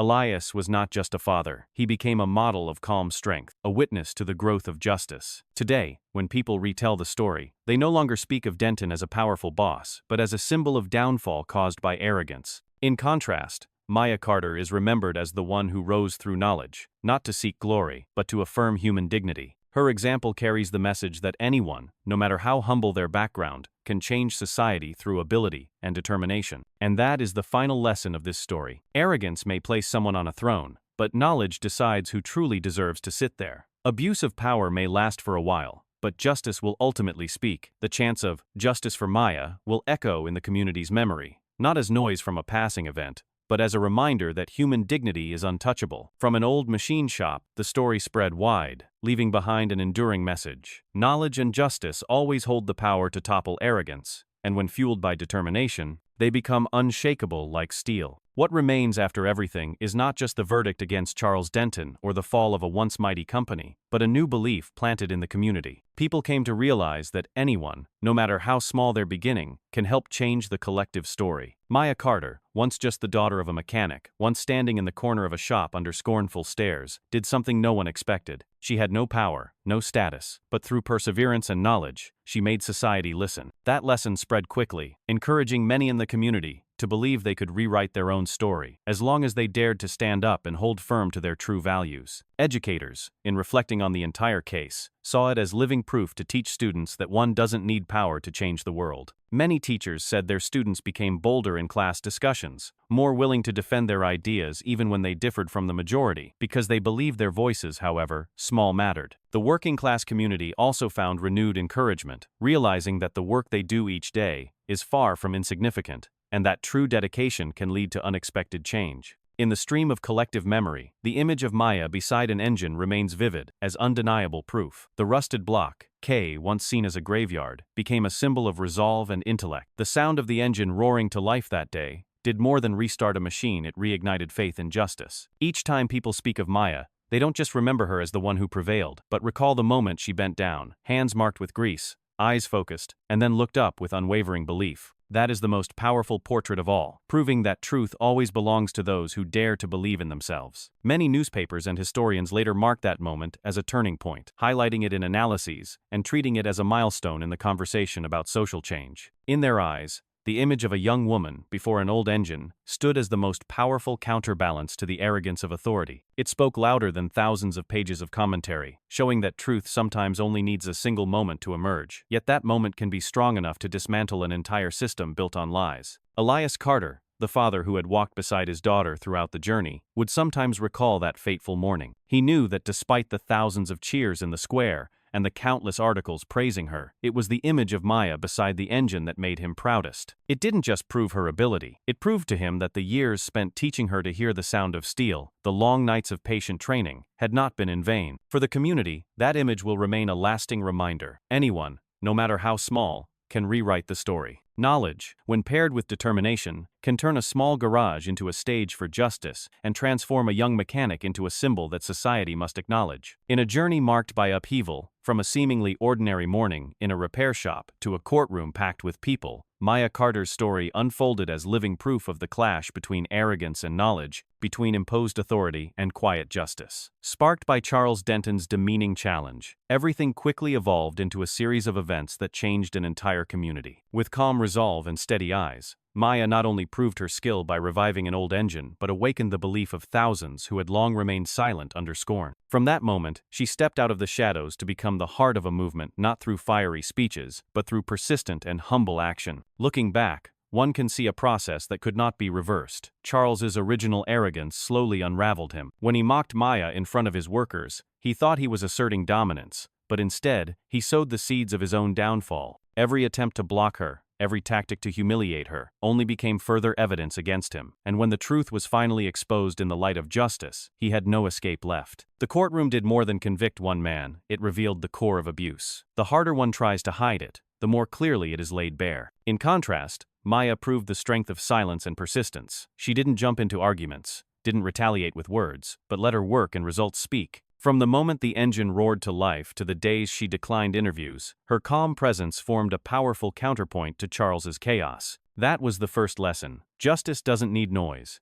It needs certainty. As Elias Carter once whispered to his daughter, "Justice isn't loud, it's strong like steel." It was that quiet resolve that helped the community rediscover its faith and come together on her side. The impact of the event extended far beyond a single town. As the media reported and videos were shared, Maya became the face of a simple truth: knowledge has no color and belongs to no class. This message didn't just inspire workers, it reached an entire generation. Children of color in the town began holding their heads high when speaking about their parents' jobs. Students in classrooms spoke up with more confidence, and many laborers felt their work was recognized by society in a way it had never been before. From that, we learn the second lesson. Meaningful change doesn't always come from sweeping policies, but can begin with one individual action strong enough to shake off prejudice. When Maya accepted the invitation to speak at the technical school, she didn't talk about victory or pride, but about listening to the sound of steel, about learning with patience, and about the dignity of labor. That was when her message became a compass for many generations. No one has the right to look down on a mechanic. That line spread, posted on the walls of many repair shops, written on school banners, and repeated daily as a reminder. The third lesson of this story lies there. The true worth of a person is not defined by social status, but by the dedication and knowledge they carry. For Elias, the quiet father standing behind her, the story also affirmed something deeper, that patient nurturing and silent guidance can sometimes build greater strength than any loud defense. He didn't show up to argue for his daughter, but gave her the belief in herself. When the crowd chanted Maya's name, Elias simply smiled, needing no words. That image serves as a reminder that those behind the scenes, the unseen hands, also help shape a symbol. This is the fourth lesson. Success is never a solitary path. It is held up by love, trust, and companionship. In the end, the outcome was not just the punishment of Charles, but the rebirth of an entire community. Maya's small garage has become a beacon, always full of customers, and fondly referred to by locals as our engineer. Children visit to observe and learn. Young workers arrive hoping for apprenticeships, and each roaring engine seems to affirm that truth has prevailed. Justice did not end in the courtroom, but continues each day in that small workshop. The final lesson is this: justice only becomes lasting when it doesn't stop at a verdict, but lives on in everyday actions, in every community that honors truth and human dignity. In the end, the story of Maya Carter is not a solitary anecdote, but a mirror held up to society. It reminds us that arrogance, no matter how many layers of power it hides behind, will eventually collapse under the light of knowledge. It shows that abuse of power, even if it lasts for a while, cannot escape the judgment of the community. It affirms that anyone, no matter how small, can help rewrite the collective story if they stay true to the truth. And above all, it leaves behind an unforgettable image. Maya Carter standing beside an old engine, eyes shining, hands stained with grease, becoming living proof that knowledge and justice, when combined with resilience, can shake an entire unjust system. This is a flame of inspiration, not only for the present, but for the generations who will continue to write their own stories.